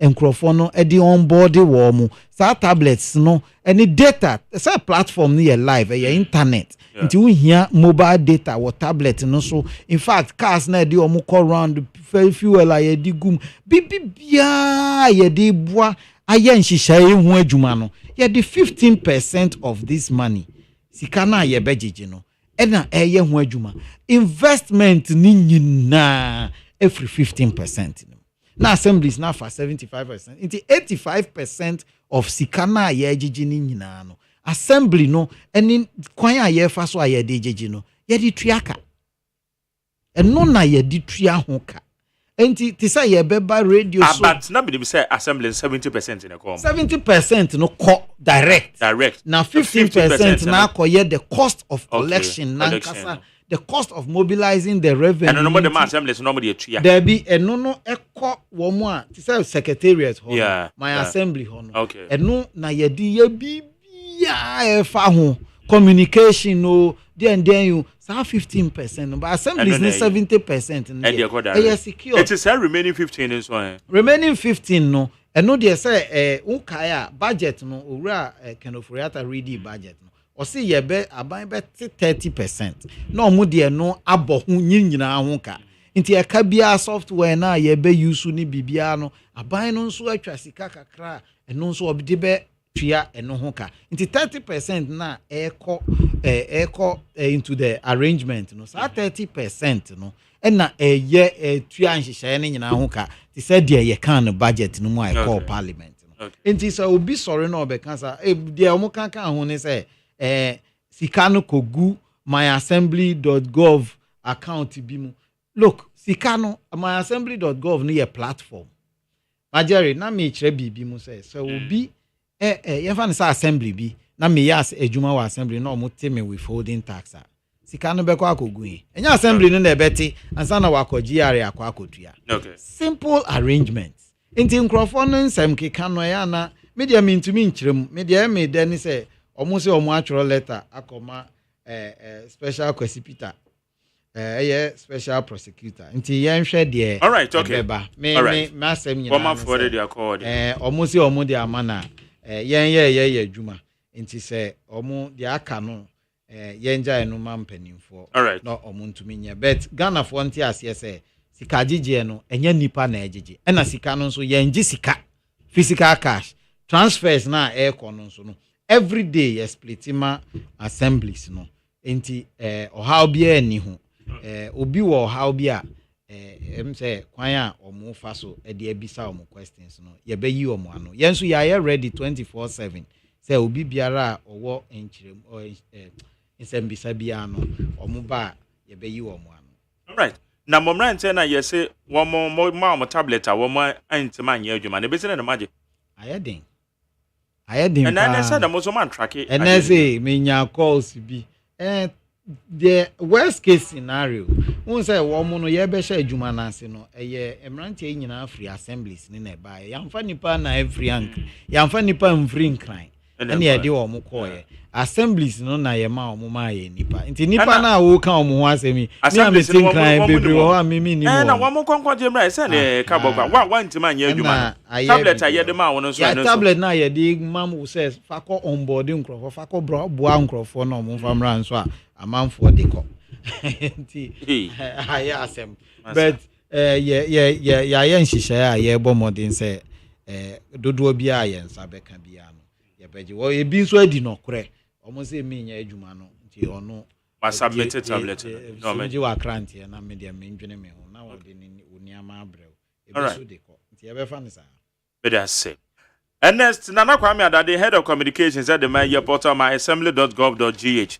Ono na yende no edin komo na ya be for kwan so a ye di tua your property rate. Nti said the numbers no audio go from no. Se wonti bibia ase komo a ye di na wonti bibia ase. No ane se obefre yes numbers no be bobi so ama wa 0302 756 820 0302 756 820 and 0549 986 968 0549 986 968 and 053 11 09266 053 11 09266. Yada say wutie afa ya baya MPP analysis elections in a course no e ba sisi e anu me bibrime ye nya ko fa tu yeso to esi bemabo okunkunim kofa ejina ne so akwara paadi kokwe hu ededa mana echire no yeah ne adeshiamra kroma dansidi fo mehwe kasemu chira wanwade esumu apai mo hire nyakwa pie awonwasem nie we die bi si pen yeah ne Neat FM ya mamwa kwaba. Hey, catch it. Listen in here. And you ma beto to dia me baba no ho ade no. Hwem so betumi a. Hey, asew. Hey, now beka. Ya John to mami ensa duku portmanteau. This way chocolate drink. Na kan wo hwe afibia so beri ni waware ne a. This way chocolate drink. Na kan sia. Oh, asew. Wo den kan no ntum ho. Me be mo anu nso hye kura de aka ho. Wo hwe de wapi ho. O ka se batete e da fom ho. This way chocolate drink. Crash up a baba worry. Asew. Ye fear say this way chocolate drink ya sorry anopa no ne yenom. Ye be hwe fridge nom no se snack. Ye nya hoho anu ne de serve wo mo. Ye didi wie ne ye pebibia bogu ya de so a. This way chocolate drink ne yenom. And this way no ti anu a, he se kire wom, kwakwo wom, brick wom, bibia wom, ade wo hia ne so hye. This way chocolate drink. De wo hia ani so hye. FDA ahwehwe se adwede nkratoe mu agye atum se eye.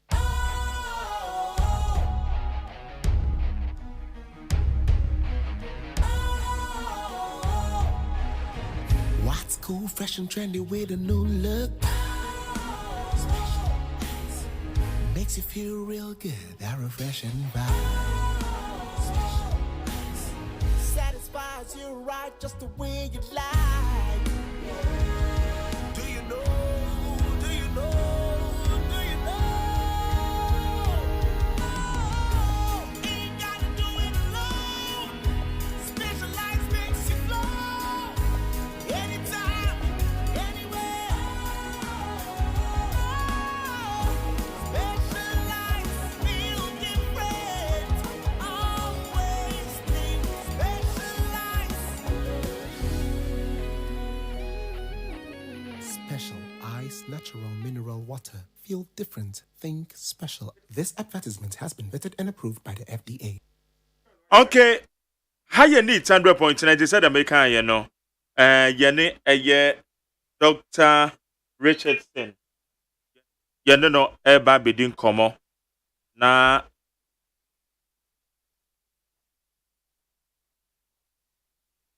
Dr. Theophilus Edward Richardson.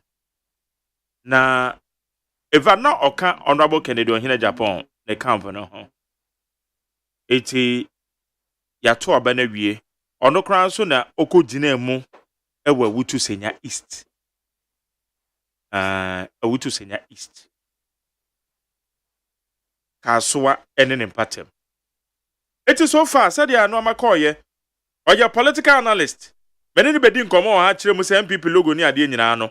Oya ono ena nam nso e bae. Ono eno design ni bibia. Oya MPP ni mapa. Ene owa ha. The party said ya eno amakoye.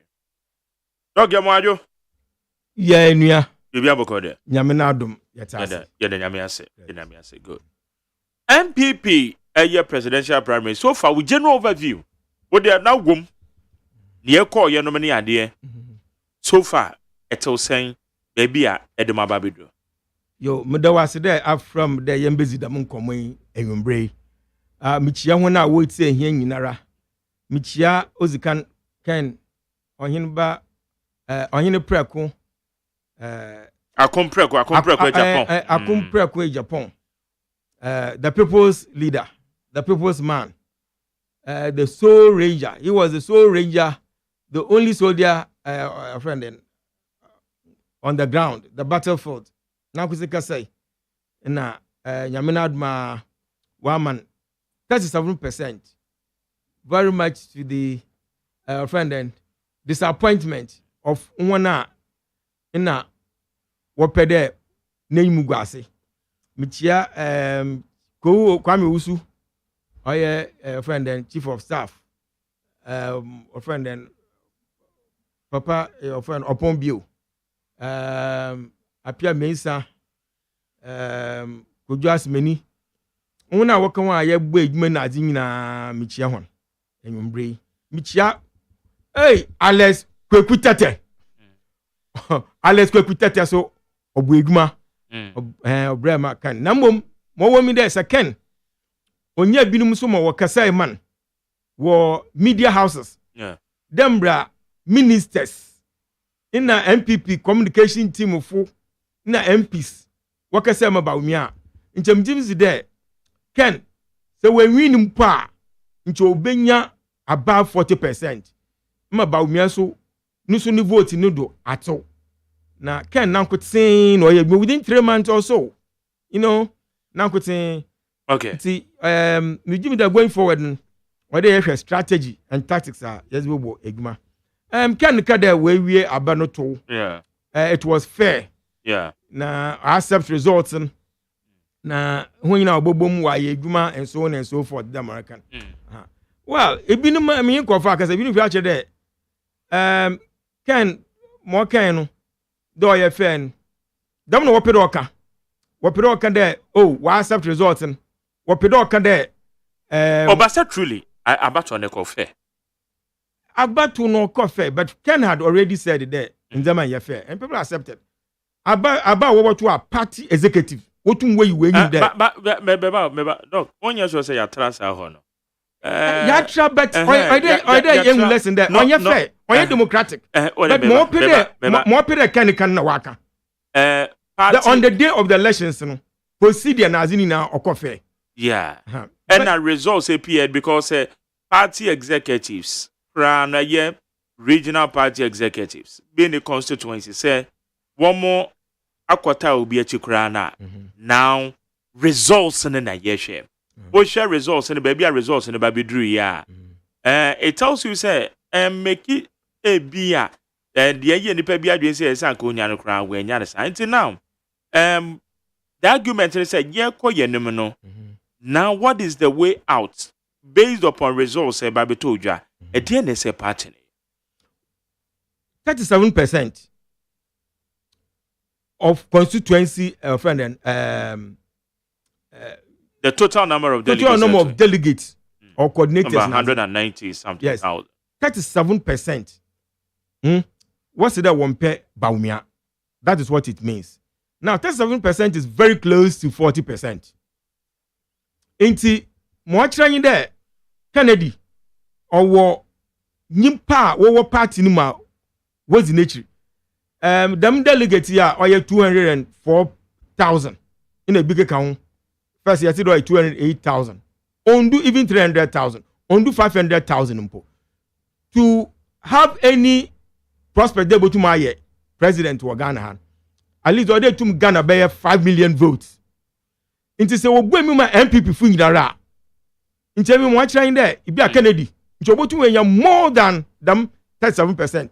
Now, therefore, 37% of MPP was one pair Baumia, or 40% of MPP was one pair Baumia. But still, he has been endorsed. When you're about 61%. When you're 61%, fine. But indicating, say, yes, you winning elections now. They are Bonabada. Only you can. But it sends a signal there going forward into the elections next year. No?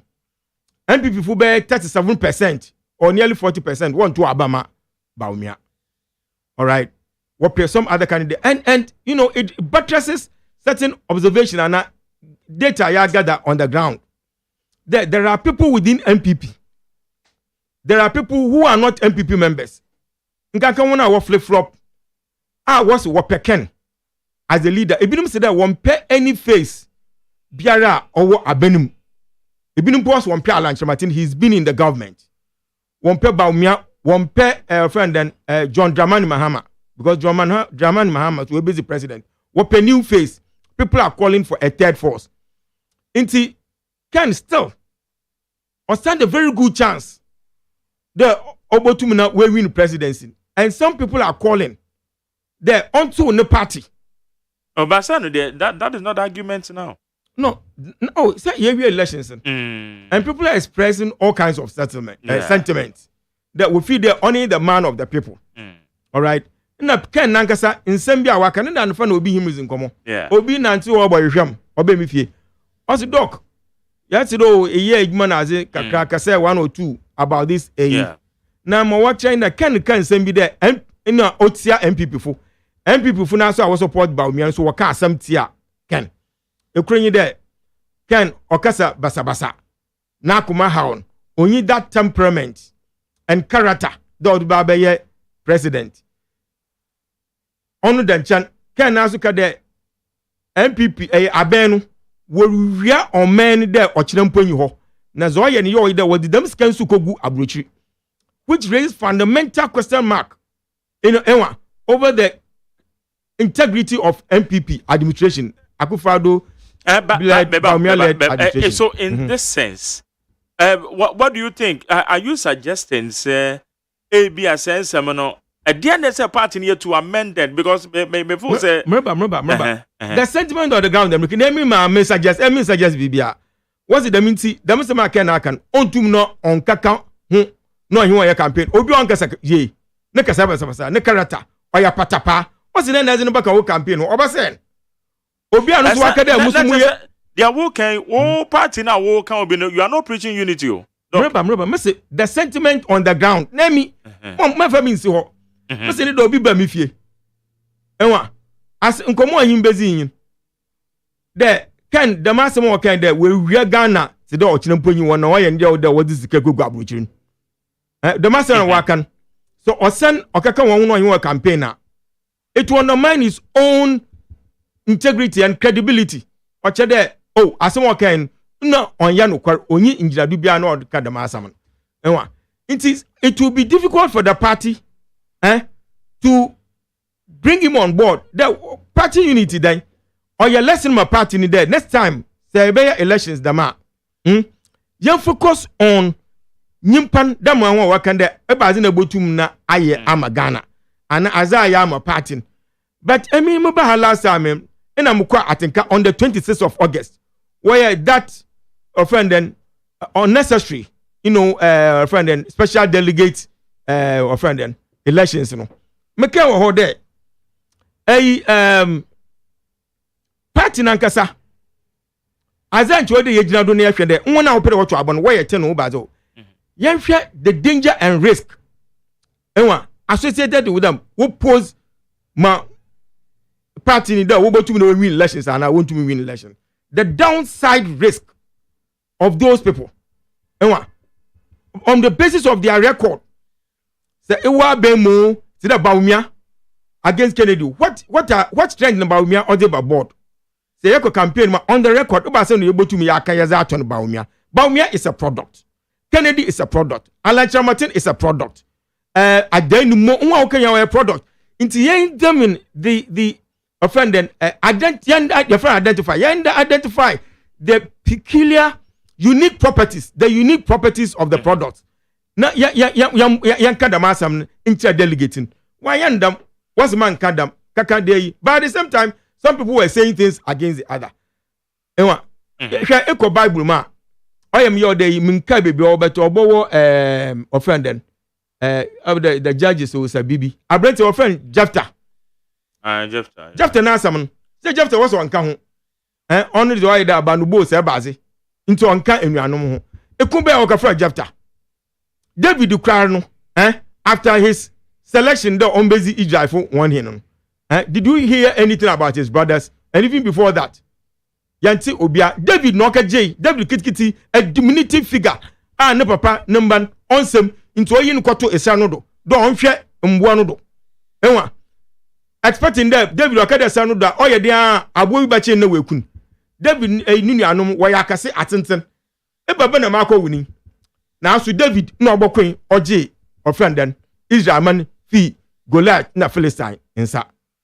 Inti Ghana hamunum oye ye kanyi pon wasba yanhwe yakopon we obo obiare different omo obi akukuduru Kennedy was leading na port akukuduru e ma me kire na wa abone dam minyim no secondary school minyim rote obiare wonu mbom okay na ye obia okay ye wo obiara mbra do ozi omenim sisa bra bia yadu Ghana is at a crossroad on yes suit and tie ye pe obia oye honest no to me gina there emeka no kwaren abridge nara ojamo ibazimo maka no kwan na yezajo mani o senders o kodon mejafo Oya tete oya ho ankasa.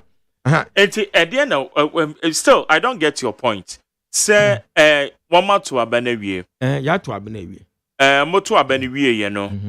This is the results. Yeah. Dr. Bawumia is the leader now of the party. No, yeah, he's been adopted as the flag bearer of the party. The flag bearer of the party. Yes. Again, now usually says a war party now womubia party logo.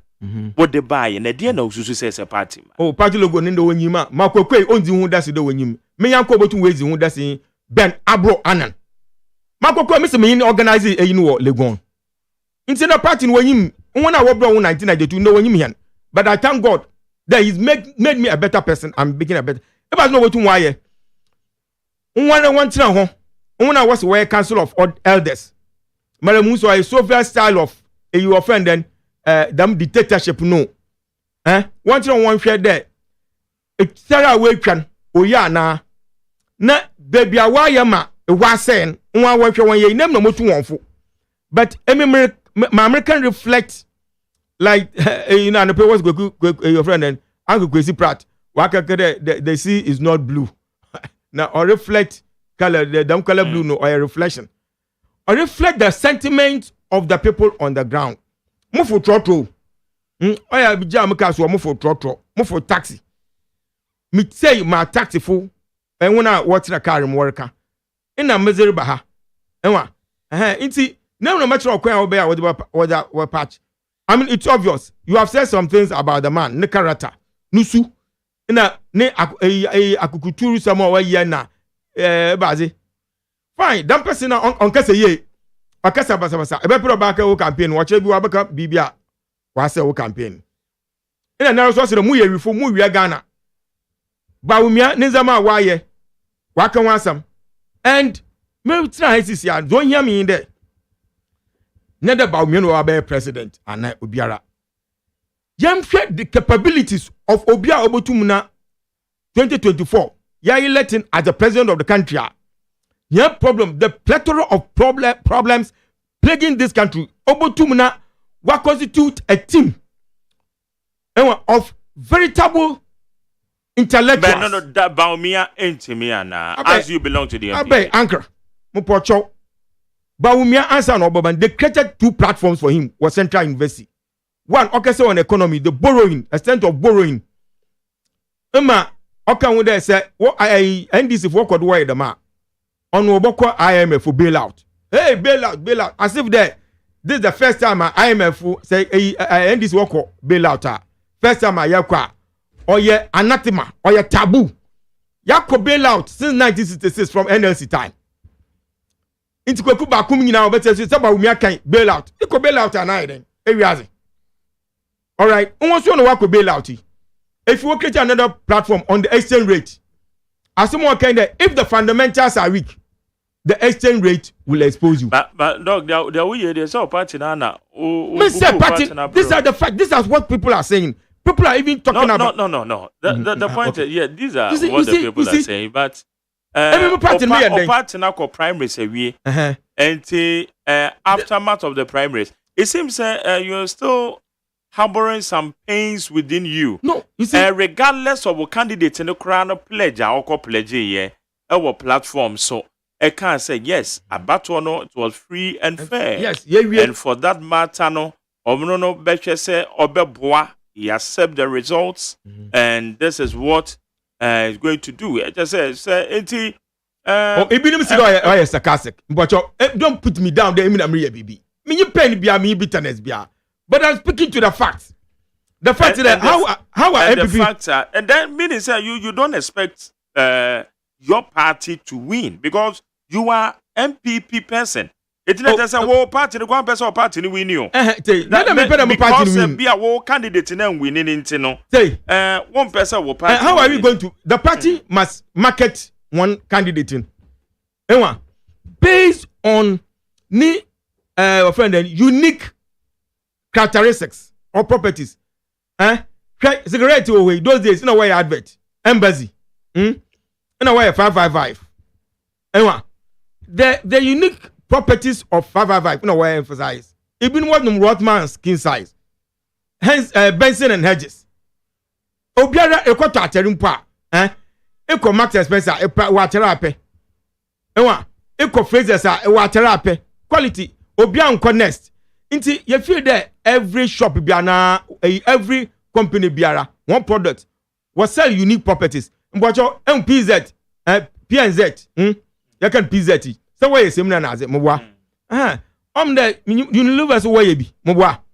Inti, depending on seminar Epe, is it cousins or Sabazan? In a bakoto. Ewa. Inti, it's up to the party to market their Ememinka, party no. One communication to me, a minister, me a member of parliament. Means it to be our party no CCR. It is academic the party no mean neither way. You are pinning that you are accusing me wrongly. I'm here as an intellectual. An intellectual order to reflect on your own position. Now if you not accept, excuse me, is accept your shortcomings. Against your strength. Now it take corrective measures. You know one thing in management say a mistake. Mistakes, should be recognized. Then corrective measures can be taken. May I expect your intellectual suggestions to your own party? Say, after the elections, the party should have done that. This is the before. decision, but they couldn't. But this is the they result. Didn't. Not that they couldn't. They didn't. Okay. And so, what people are saying on the ground is that your candidate to be new unique properties, new identifiers. I don't know. One more than be compare why. This year, one hour work so far. You one hour work on Baumia or Dr. Baumia for NPP. Yeah. John Dramani Mahama for NDC. That's right. And then Alan Chamatin, John Kujo Chamatin, Alan Chamatin. Butterfly. Also, you're independent. Independent candidates. You're filing nominations. You're independent. It's about to happen there in the course of time before about 5 nominations. Was why third force. We don't know. But this year, what it devolves upon the party. There, Obokwena was selling one product. None about me starter on also obey blue economy.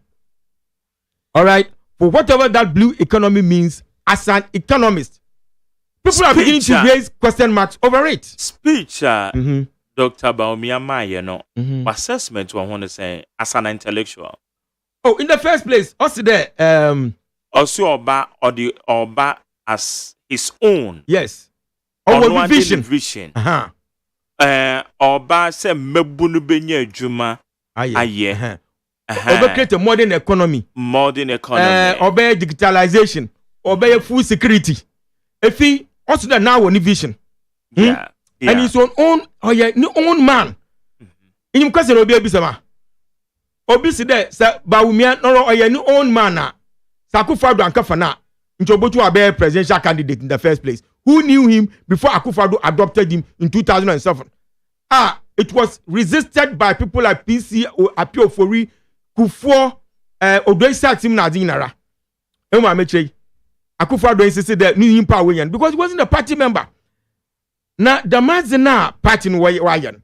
In Chapin I don't insist that. Look, NDC near the Mazi, I tip off my hat for NDC. I respect them because NDC say your core member power when they 80 party no way.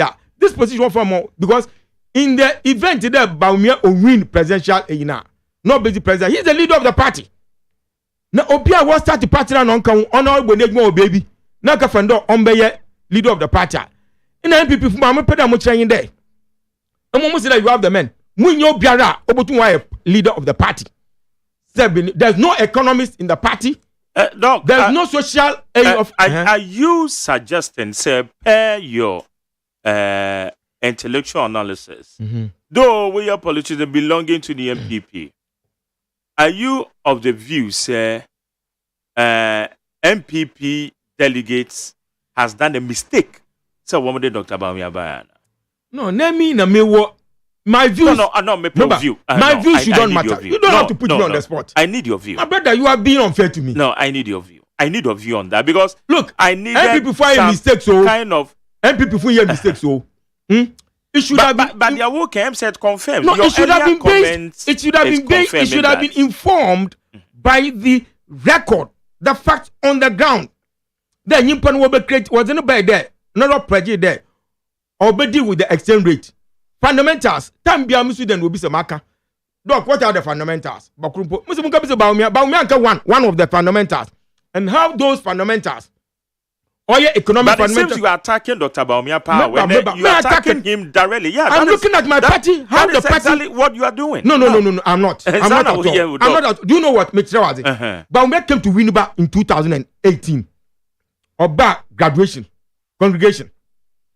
Inna washedem wezina mukobo abunum. So je ni poso wa meme mo bom. Na wo bue kakra.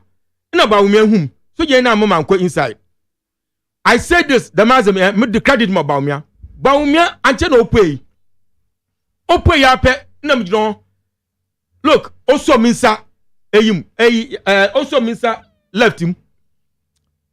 Mbocho Mark Itea. Some two men to demonstrate. No on him around. O cheche nkwafu no. Into another say left to wave one away. Na mo so the message right with the wave. Obia see the doc Monday him there remember school harmonium. He recognized me. I used to have his phone number. And after that, in fact, oyim keja ne kan name. Ye bo twem fayin. Ina MP no won obegina yanyim. Ale obegina wen won twem fayin. Ita bibia da mu push na me jai. Na I meant that me planning challenge my advice. Most of them me economists. Just to share ideas. Look, when NPP came to power, I worked for NPP a paper. My friend and mommy, boy, Kowe Suman.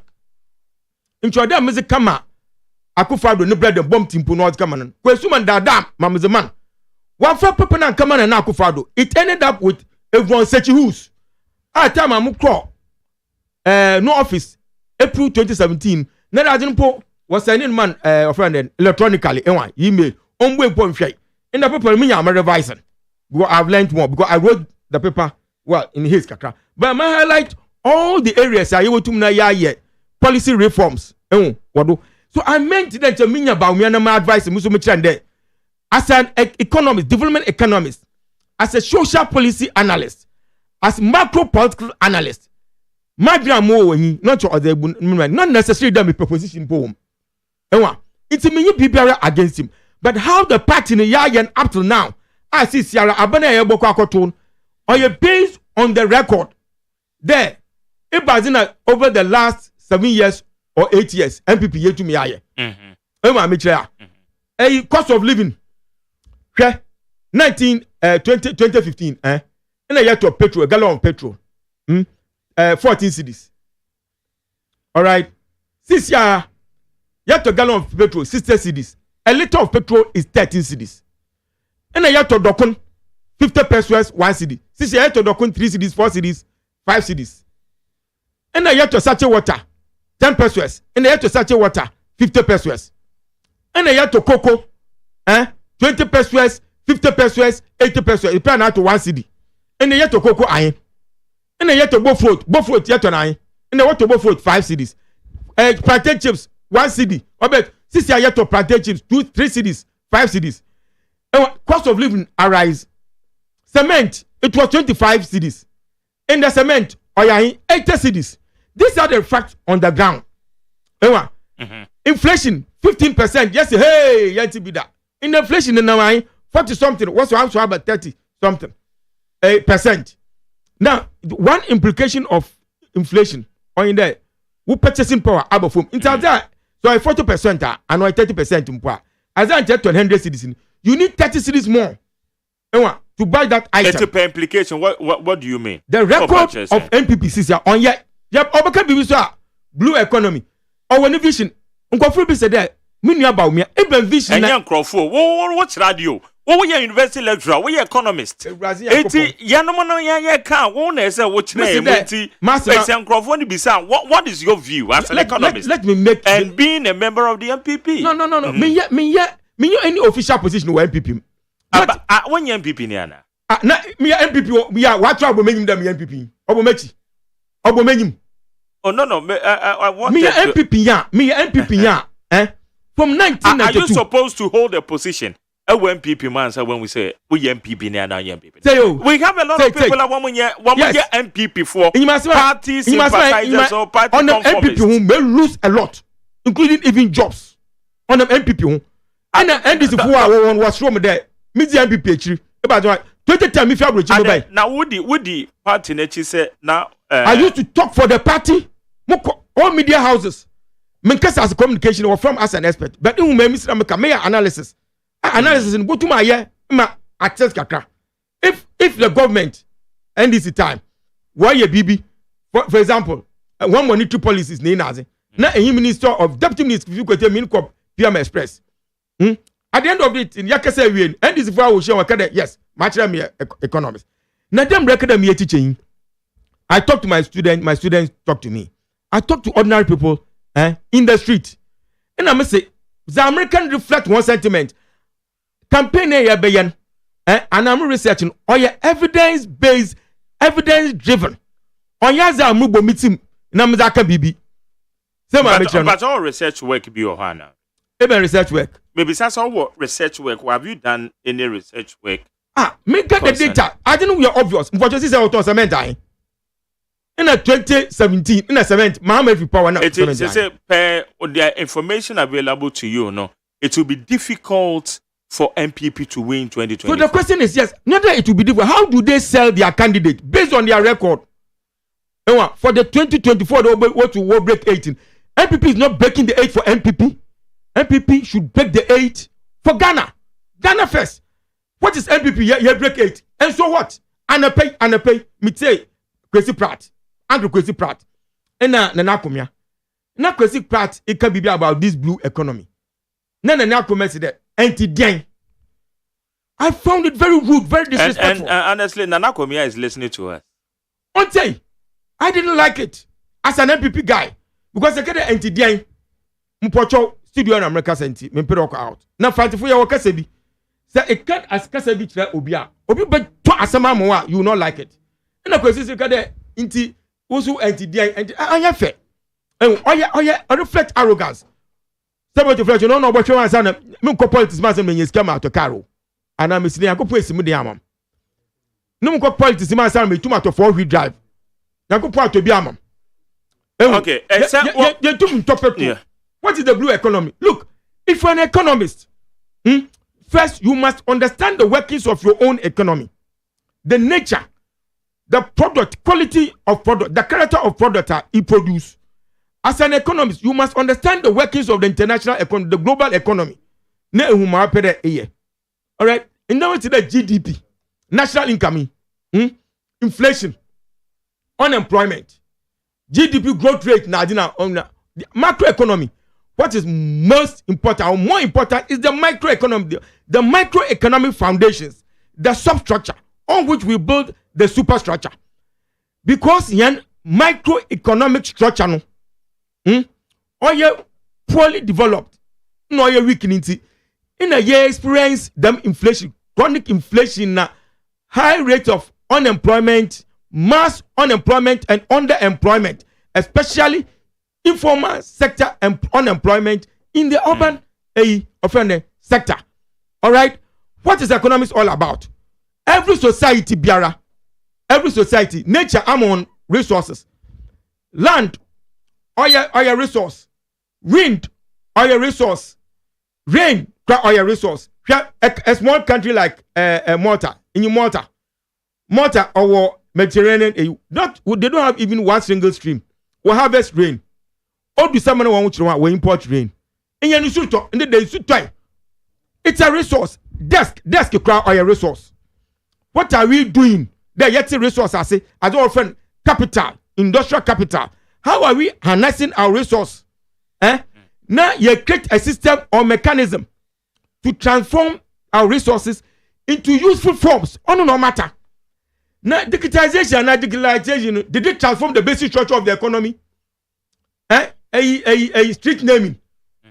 Every street in Winnipeg as I grew up, or you named. You play people papa.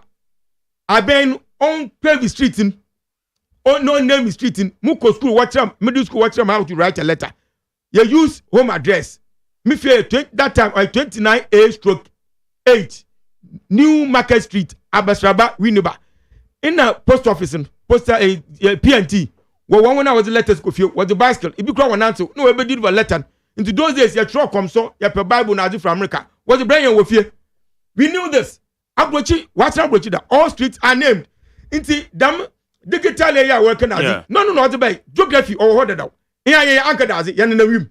Yawu anchor does it, you man of Frank. Okay, inti the competencies or generally nature said Dr. Bamia is not having that record as compared to the competitors. No competitors say what to Muhammad is on. One American Dokun Nobu Dokuna Yezi Nobu 50 pesos 1 CD 2016-2017 Dokun Nobu Sisiara. All right, cement Nobu, petrol Nobu, Bofort Nobu, Kaka Ebazibio, Inzama P Nobu, rate of inflation Nobu, even our debt to GDP 2017 it was about 54%. Yes, you to be that yet pay. All right. By 2020, no 104%. Them some 90s for a con. Okay. Maybe some more there. That's about me request. Me young people, now me say one them campaign am party na. In some NDC for bakan. Into musun, how do I strategize? Even message na me kwa. Oya me candidating new unique properties, ni identifiers are. Mbotu mo da counter the mazi. Ono no ya adwendwen. Okay. Well, as one of the lecturers, what ye political analyst, dog, when the crown of mammy wo credentials in the year now. Oh, only the Mutroka, I am in Adam. Now, me, I wasted potential. Me position my question well. That is why I needed, because we are economists. As we speak, we are lecturer, University of Education, Winnipeg. Yes, my lecture was several places. Several places as well. We are part of those who supported Honorable Kennedy on here, Japan. Yes. Say, Ebase, when your opportunity to meet Honorable Kennedy. Now, what advice, no? Aftermath of the elections. Say campaign MPP for Bayeno. On take a decision on it. Oh, one Canada on Yabo for about why and I be no more catch and the on tema or do now wo from worker. Why am I support the Kenny in there? On one army worker said, what's one pet or Biara or abe ways abe Jinabion and I did one pen name more into one pair Alancha Martin Mpo, one page on the man Mahama. What a neutral person, what probably create a third force. Until I'm getting Kennedy, into Canada Rankerson, Master Macacha in the on time or do work. Even was one two in the party. Since you're around, what would you agree? So attend the party, Papa. Let's say them not obey a good Amagana. Make no, as it stands now, looking at the political dynamics, what they said, you what when you me baby. Where the Amano Seminary as I actually more the so, it's looking at the current political dynamic. Is it proper? Is it advisable for Canada, Japan, so quite in the party? No, on your proper, on your advisable. Remember, the word is not advisable. Is it desirable? Question one day be saying. It's a normative question. It is desirable. Will it serve the interest, of Ghana and Ghanaians? Not the politicians. If you're politicians, you're politicians. Now, did you say Kennedy in the party? Ghana for better Obama. MPP for delegate crowd 40%. When you 40%, 37 is just as close. Closer to 40, yes, but it's not 40. Number of voters are the 3% account of those. Obi, but for the past 7 years. I will prepare no bed. But honestly, the first time I might be crowded. Just like Honorable Kennedy said, but look, the first time I do why you know be analysis. I do one in 1992. No, you 56%. No, and I do one in some contest on 7 in government. That so, Obia on the face on your front, popular front. I'll go for him the politician. All right, who was serving government, but he was in the opposition. He had been in politics, but he had been a vice president for 7 years, and since 2007, he had been campaigning. So he was exposed to the people. Kennedy, he had why a campaign, but as an MP, not no constituency here as an Kennedy. This is the first time no constituency obey the whole of Ghana. It's what no was papa. Name Mama catching there until my man for work the sentiment of the people and giving what are the sentiments of the people? And the sentiment of the people in there they want a third for what's Kennedy. Into the party. Until the party. Into the amount for. In 1979. So you advising Kennedy to uncontend the party? Name my advice, my man for work canyon. And I also why endorse the amount for worker. Oh, name my endorse and I'm endorse. Who am I? No, why endorse it? You are somebody because what's who you be what your analysis, what they your data, the analysis. Based on the data and Kofu with task force. And I'm not talk to me. So you be happy if you see Kennedy so ten I got in the party. Oh, and Kofu said that was task force. Will you be happy so who Kennedy so got in the party? I mean my party na may happy and I mean you happy no. It's irrelevant. It's very relevant in that discussion because am I a member of the NPP? No, you know what? Am I a member of the Akufo-Addo led administration? It seems you are harboring some pains because you are not holding position in government. Excuse me. Mama control. Giving what us? Giving. Sana. That is how I feel. Okay, that's how you feel, but not giving what has transpired. One position I be, I'm resign. I wouldn't want to be associated with the record of this administration. Not at all. Look, Yabo Busa 13.24 euro bonds. Former Chief Justice Sofa Akufu. What's the scan away? What power 2017 or bought Busa 2 billion from some pen betting Saba Academy in Kazini. But your Ekaya. Pen betting was a pen walk Busa 2 billion. Franklin Templeton. Akufu said them scores here then. Yabo Busa P. Akwenina say. BPR and Kodo, as I work away, free SHS. What else is going on? Sisiara, consumer busa, was he offended as he a Kolebu, a one offend and one way dialysis. On concern what the tax to do. Now, I bet your campaign in the Mahama or the tax about to as the offender, as the offender condoms to do. Now, dialysis is a nipa, a year in our saving, no so the consumer bus is that to do. Now, what the able to condom that some in the more could be incha oyo na that is save life yet to mem obiasura no why a product herbal product na worton na kofunu herbal product yes the GMO it mu iye enuamu na this wa de cha ya pa na nan enwa iye carrot it to wa de cha pa na atwetwum ya wa ben ya odo hwe no regulate them nyina onkodo what me bi so asam e ba dinti na ododo ba there ya ba your man. And I'm posing this question to Marco Quay, Ocean political science, and history of political thought.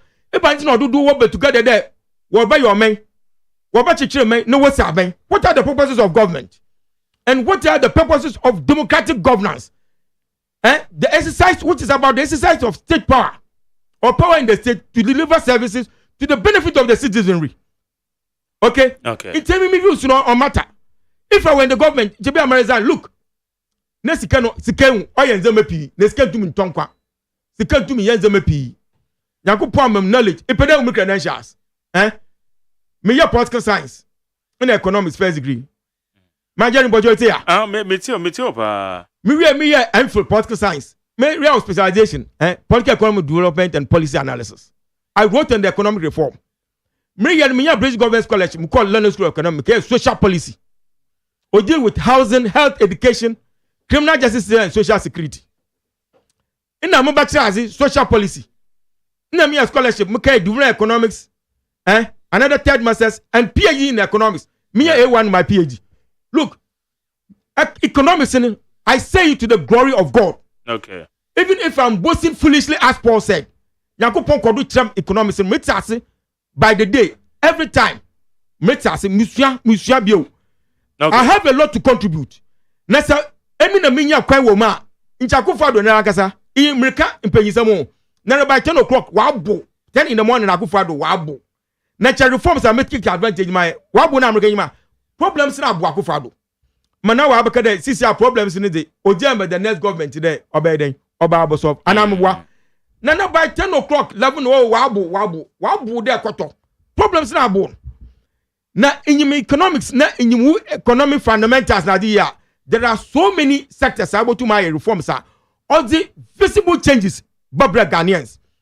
Okay. Yet the package that me talk about my make asema NDC football and NDC football because the masemia I meet one how do I do I counteract this? So what should your party do? Your party, because you were a member of the MPP And that is why I'm putting you on the spot. But I'm not a member. I'm not a member of the campaign team. But you are a member of I'm not a member of the communication team. I'm not a minister. I'm not an MP. Even in my constituency. What should they do? Even in my constituency. Your party people are really watching and listening to you. Even in the constituency. Democracy exists. Everything revolves around a affair. What the party to about constituency elections want to now know you chairman or you be now know you presiding member now know you be in the party yen shebio opinion share now know frank of baby. And this is going on not only in Wilba but in many other constituencies. Me politics as I'm dashamo. All I want is my peace of mind. Okay. Peace of mind. Nakupon ozema. Sika oya nzeme pi. But ontum ntonkwa ontum ntasomwe. Yakupon I have learned to be content in my life. Ema michei. Asam bi na otum last year. Na mfi den Yakupon hisham kase papa. Ema into knowledge anyipa won MPP fo. We recognize ya na yembu abema. We could have contributed a lot to their party. No, you have not been recognized. You have not been recognized in the party. Oh, you recognize me, Kufo. Kufo called me on the 28th of May, 2000 and is it 2000? Mukoni fedo ontimenka. Now, bazi no kodo and so on and so forth. Because when you there, me count a yashase. On I didn't miska. I was a young boy, little boy, very young man then. I feel maybe investing in Nazi. My film crown and me a crime in 2 months Canada. Ema meche and no him role I me play out about power in 2000 Kufo ba power 2001 na me scholarship mu kwa abrochi me kaye me economics no into antemenka no off your TV o tem also tem off your TV ema meche eduma me ye ma MPP between from 2011 na zeba muko atinka muko friend Joy PM Express and fa 9 o'clock me do me via my driver akwadenta at my own expense. Obiama bibiara. Ewa, muko Joy. 72 na medi ya mamu egma. Nche bia nche mu career na de muko enyim. Me yakwasia. Nti sabinu ri ba abno woriza. Odo mo bi bekan. What's the agent binu siase na binu so atuado. What you do? But NDC for when you want members. NDC when you want members. And I tip off my heart for them. In spite of their claim don't want to win violence. Why you regretted of joining MPP now? No, I joined MPP on the basis of principle. Man, can you on back or Richardson? On the principle that I'm against any group who support the use of force, violence to take over power. And the PNDC is the direct progenitor of the NDC. It was born out of it. Even kado wo papa no ye ya wo so abeyedama. No. Kana no kono wase sene wuzi. Rollins not wrong constitution. Ozi ni mojai odi sodo. Intemi min pro biara or use violence to create a power. Intemi NDC. And do you know what? In 1987, was a student of University of Ghana. Obi why red barrier na kaunda abo mem 6 March 1987. Moko obi also we are Richardson. Na medimu notebook obo emo back. We are Richardson. Richardson from where politician. Odi tenim wo your friend then. Airport police station for 24 hours. Akila person yim ya professor, akila person yim ya Abumasana. Release me ya boni biara. On 31st December that night is Obatrim. That me a propaganda secretary of one of the parties. Please you want to catch the Ewaba. Wo ban we tin fiahin. Me ya boni biara mu ko secondary school e ba chirima. Dem aye den. No do baby na o chirem kwan bi amfa na ojama me bai.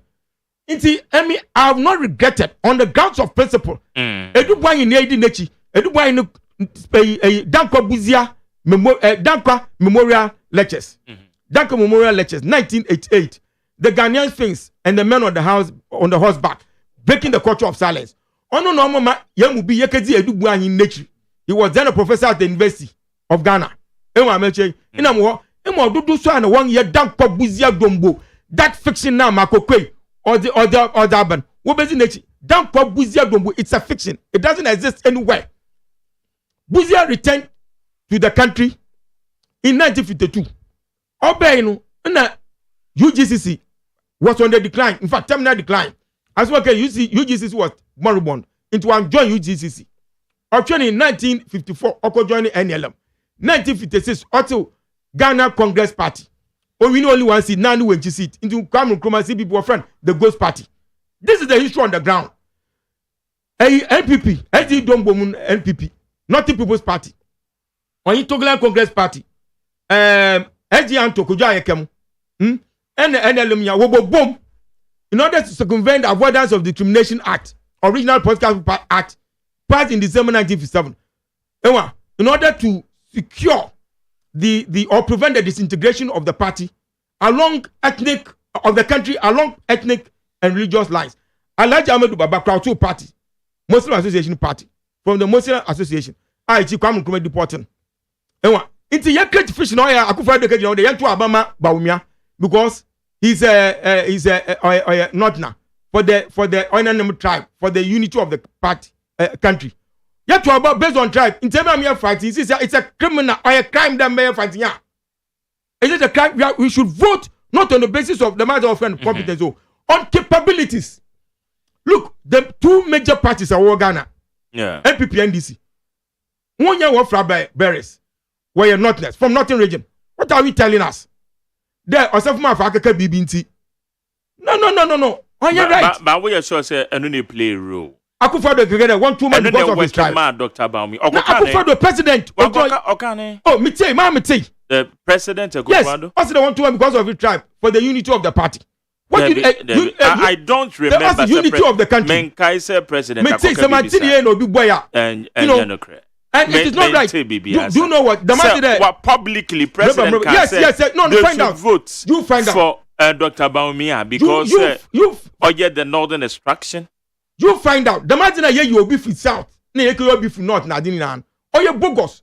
Do you know what? Jerry Rawlings. Or you will be from north. All his your regional balance regional balance constitution it is a way a buying our baswa who to make us say who ye who ministers as no who you are free baby back up it is a who you are across all the regions because constitution free baby now the opening a change so much go in free the same place me and Fanti Kennedy are seen but Okamfanti extraction the Kennedy then them friend where you no be emi Fanti ya me the Kasemo Asemko. What is wrong with that? Based on my capability, you them competence in capabilities. Bawumia sister where you what's a offend where you there oye tribe for the unity of the party. Another people when you will be from the north that into where you Bawumia and now we're on the basis of his capabilities. What he's capable of doing. Now on the record, has he delivered in terms of as an MPP? How we can sell our candidate on your masudi and 1 hour back to the studio ha 1 hour you wire communication experts. Our cousin one thing that is the battle. There were a agenda 111. Dum. No. One quite as you know say. Do you know what people are saying? Okay. People are saying that. Do you know what party after presidential primaries? No. From the Ghana. Yeah, what people are saying is that as before it seemed there was scheme to rig the elections. That's what people are saying based on what happened. Is that what you are saying? And I said that. Listen, some people are saying that. Some people are saying. And do you believe it? Oh, let me believe it. Let me believe in it. It's very important. So, what is about by Oba said, yeah, by analyze it, what went on because you are part of the team. I'm okay with you saying East. It's the amount for can do you also what went on? Because for example, the, I would say the amount for can is there the realities? Also, who is a reality and oh, the reality on the ground. Muto dokun in the 4 cities, 5 cities. The reality in the muto petrol, a liter of petrol. 30 cities. That's the reality. Muto cement, 80 cities, 90 cities. Food price inflation. Food inflation on the mind. Is it 40 something? What's in the 30%? Tell me what has changed. Our debt GDP ratio is on the mind. The first time government has defaulted on its domestic debt. Bank na oboguin, misika 20,000 akim. Mbocho itema. The first time a bank clean up no. Nkofu won sika akim. Nurses are suffering, pensioners are suffering. Every default on your domestic debt. Minim samunkedo or law on law flow. So or your democratic. It has never happened in any democracy before The first time this happened was under Mussolini after the First World War. All default in domestic debt. And it had serious, far-ranging, wide-ranging consequences for Italy after that. Read the history. A government cannot default on its domestic debt. This debt management or domestic debt management or a debt default. What about ultimate issues? The fiduciary issue of money or fiduciary issue of money. Print money, pay them. It will not cause inflation. A one-off increase in money supply on inflation. But in what you can bank no shop. So they have mismanaged the economy. The economy has been poorly managed. Let's face it. I'm an ACA pensioners. Obia wa yegma oye about the specialists as about the obstetricians, gynecologists now those about it. I don't okay Ministry of Finance. The word you want my former Chief Justice called baby. Even the NDC work and tell me try Mr. There. Mokona my campaign na me party na. If I say na make unlike 80 Honorable Kennedy kase mo ba ne camp. Now what years from Oba Bedi and the Mona campaign akoso. Some of you wouldn't join. Oh, yeah. Oh, MPP funa kase one me message na phone call. No one tell me baka. Na me I'm intellectual. Me hwe me intellect. Me theories. Paradigm, whatever, more positions. So you are saying, say, MPP is not having a difficult task. Since you are classing by work and po, or say some blue economy. Even blue economy. Even vision, Kofu be said, even vision about me and wa. Okay, Chen and Akufado, Manakufado, 1 year. I'm on it, the means I feel not about power no abe. Okay. This is the question. What vision? All right. Higher needs 100 points in about 9:30, even though your time is so bad. Let me see if I can pick some few calls. You see, me cut the truth. I should be honest with myself. Okay. Look, do you know what Akufo-Addo? I campaigned for him from 2011 to 2016. Do you know what? On the eve of the election 2016, TV Africa in the night. All right. And upon also me AC so you more another program. There's one guy be also or friend Gosson or a governance expert. Or attack Akufo-Addo's character. I defend any TV on it right. Okay. I defend any Akufo-Addo and Akufo-Addo nyum na say enam so wonu or se nanum pono rizi. Na ebano yo obeyamo. That's how I na minimum Akufo-Addo. What can I say about Baumia? Me them personally, I had personal relationship with Akufo-Addo. He knows my name, he knows me personally. Bumpty, me no personal relationship. All right. Okay, but that's same. Mame ko amanesona yane Dr. Theophilus Edward Richardson. Dr. Theophilus Edward Richardson but I say I'm not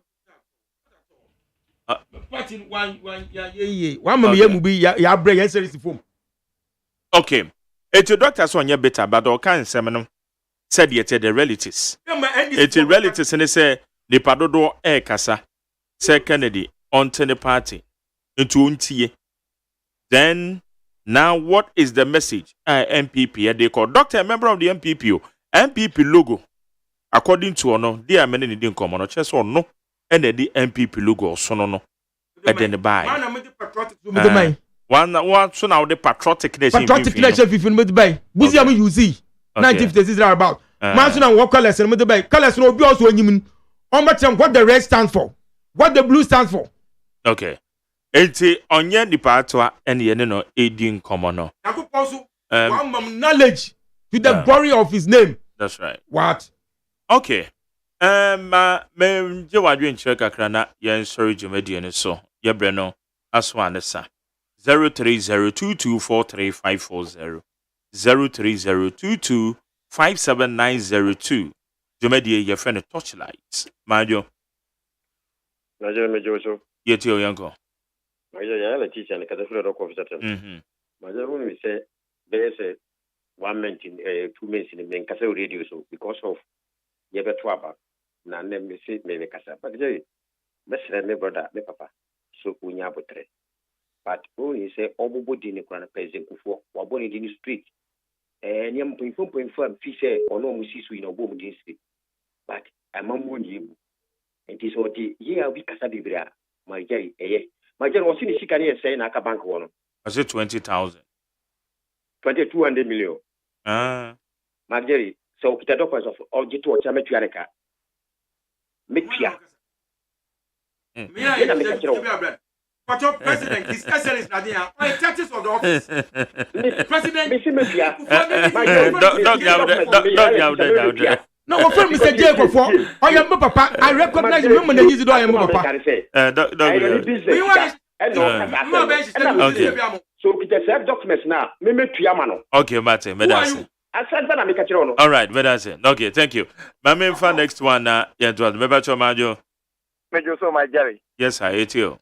My Jerry, me doing the offer make a selfie in your prime station. Okay, my Jerry, my mention, my mom is about you. My Jerry, me papa or say was why economics. Now, economics may mean said and TSC because school no economics of a key, my uncle school and quality. But Madame to do with Germany, my Jerry will figure out how quickly you are mine. Probably dear by or the near my back and my could at the call. What can you say of a key? And it's got first in a COVID number and piano with Germany when near my time and born. What did you buy a price in the cost? And you were 2 because Bankuya 1 city, Banty and 2 city, 2016 years. And that Seneca first idea was America. Then a 3 city, I mean, the Dugan, I mean, 3 city now. Yes, no, because now the cars enough of us. But in our mountain, if you were in that position, my very enemy of Aki Osaka, make cassette MPP. That needs almost 6 million. It is your money, but you post no idea. What the year was a slow cash, and we are your good person in Massy. Better say, yen to us, or maybe also Cassam, one bum in a mind of Boko. Mario? Yeah. You're from Isaac. Isaac as a friend. My brother, no, I am brother paying. Maybe me or from Kaba. My brother ain't you know.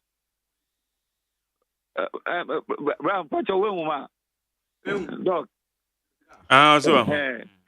Mama, so on a more can I am pop on the Nifi.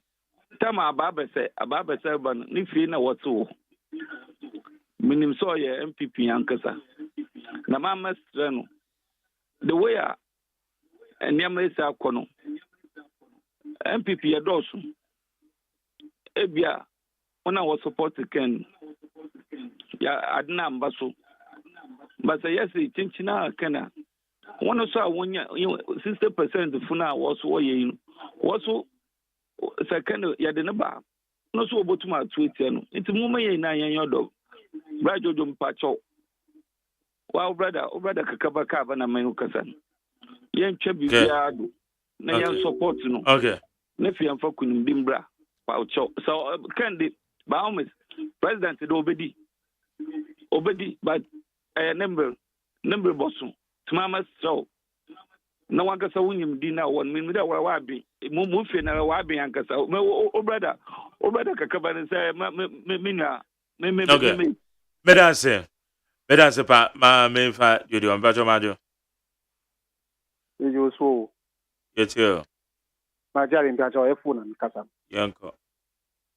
My Jerry, you way, yet you papa na. Your papa knows your economics, no. Me person define economic or what me define my son or sorry for. But you're University of Education, Winneba or a lecturer. There be battle where rhetoric battle. I'm not saying that or yet or meaning so a lecturer, but sometimes wow. Yeah, I don't want to be something who say. Sabi, yes, school near Coca Cran and maybe South say, I won't buy radio sooner. Or more my dear, and a movie car now say, and no much school. Because all my idea, we need problem. Because sometimes economists, let me try your university. Look, I've never been to university, but all he's saying, I can prove to you, say, it's economy is a study of human behavior. It studies human behavior. And after scarce me, your opportunity cost, your other money in our economy. Yes, you are a crowd. Well, but who found out who can? Wabi. No, my Jerry, me, oh, there be metamason. Okay, better say. Since I about me, I win. And it is almost so to say, okay, thank you. that's Mami fa last one. Hello. Yes, sir. Yeah, yeah, Black Mike. Now, put today. I'm here to meet you. Kwame MP. Now, your papa is your economist star, dear, and all kind of colony BBI, dear. Nanka, me person go kind of create the Kupo free so. Nanka, document, na canon 1,000. Kuo jai amamu na man this for no. You were at a buy, yes, Dr. Boy, there was here, I could do 20 pesos here and do 50 pesos now more come. You all through one of my mamma, fish now could do one city. The one city now could fall free sweat that mom and I told the not tobacco pet, because she are better, because she are near 10 pesos. And 1,000 for the man. All through some knuckles, she could do 1 city. Over 900%. The also 900%. One share the petrol, you work for free so. A German this in the petrol, later 80 pesos. Not the whole gallon in 60 pesos. One German or papa no, so a kind of crown. On the web. One Yama and people are buying. One free so no, see general no. Na see January 2017 kwa ubehunu Ghana web na 4 cities per letter until now the whole gallon na 19 cities na 13 cities into why analysis onye me hu say why doctor na professor forward ever backwards never kura ko do 3 cities how many percent obi percent 100% 200% Kwame. Thank you. Ha enamide AC obibia ofrebia hanamide say and Dr. Theophilus Edward Richardson na oye member at the Honorable Kennedy on Japan, a member of the MPP and the Kasa near Wakana Drain, the say even though so don't suggest him at the party, but the amount for can or walk. Okay, doc, yeah, call 80 and then the chat to a train. What you can one I would say, me peda Mitchell Bibi. Ghana han your titles, His Excellency President, whatever. All right. Or yeah, them titles in here, they are attached to the office of the presidency. On your panizin. Inti enyizim, yes, I am friend Mr. Kufo. Inti bia manka a politician. Abrochi ko to aka Tony Blair. One for title. Inti them you move on. Or your feudal society. The next thing I'm repairing kind of say yes, it was bad. That was why yet to Abama NPP. The NDC Fuembu or many ye. In the mass saying NPP for many. Now, 6 years Zayomi, Waka Dokunubunazi, and go football compare Zayom Sisiano, the prices of offending consumer goods, Nazina, cost of living, the purchasing power, or compared to Embra NDC war power. 2017. It's given all this in how party NPP, how do we go forward? Only as a party, no idea. It's what's on working. Namkade say yes in a campaigner. We are going to sell the unique properties, identifiers of our candidate. Only no other party, what's on way in here. What I'm saying is that I'm reflecting the sentiment of the people on the ground. It is about economics. In a track to my actual economics and what it is. Look, most of the policies are here Ghana or you're inappropriate and wrong.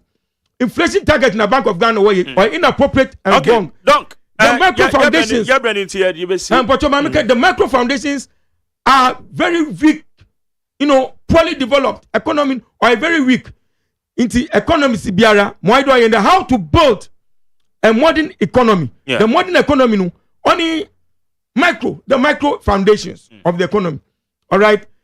Are they yet as I often capital as how to build the institutions of a modern economy. And we have not seen that over the last 7 or so years. NPP have power. Digitalization did not transform the basic structure of the economy. Better say. Higher needs 100.9. That Torchlight and Hannah Midu say.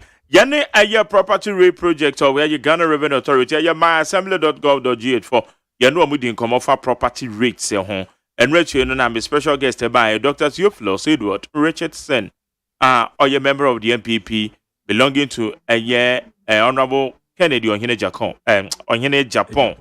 ne campaign. On na just 20 seconds. 20 seconds.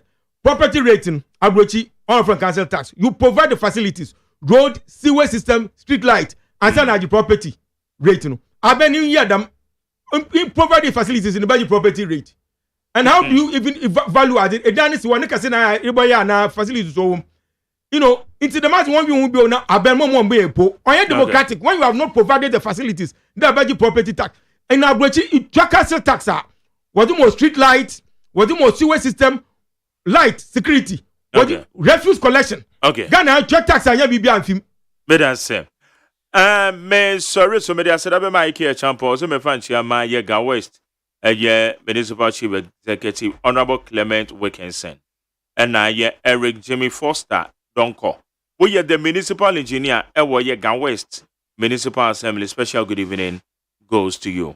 Midday the McJerry or say I'm sorry. Yankopon ya doma. You be sure channel 5:30. Our Ghana Montieso.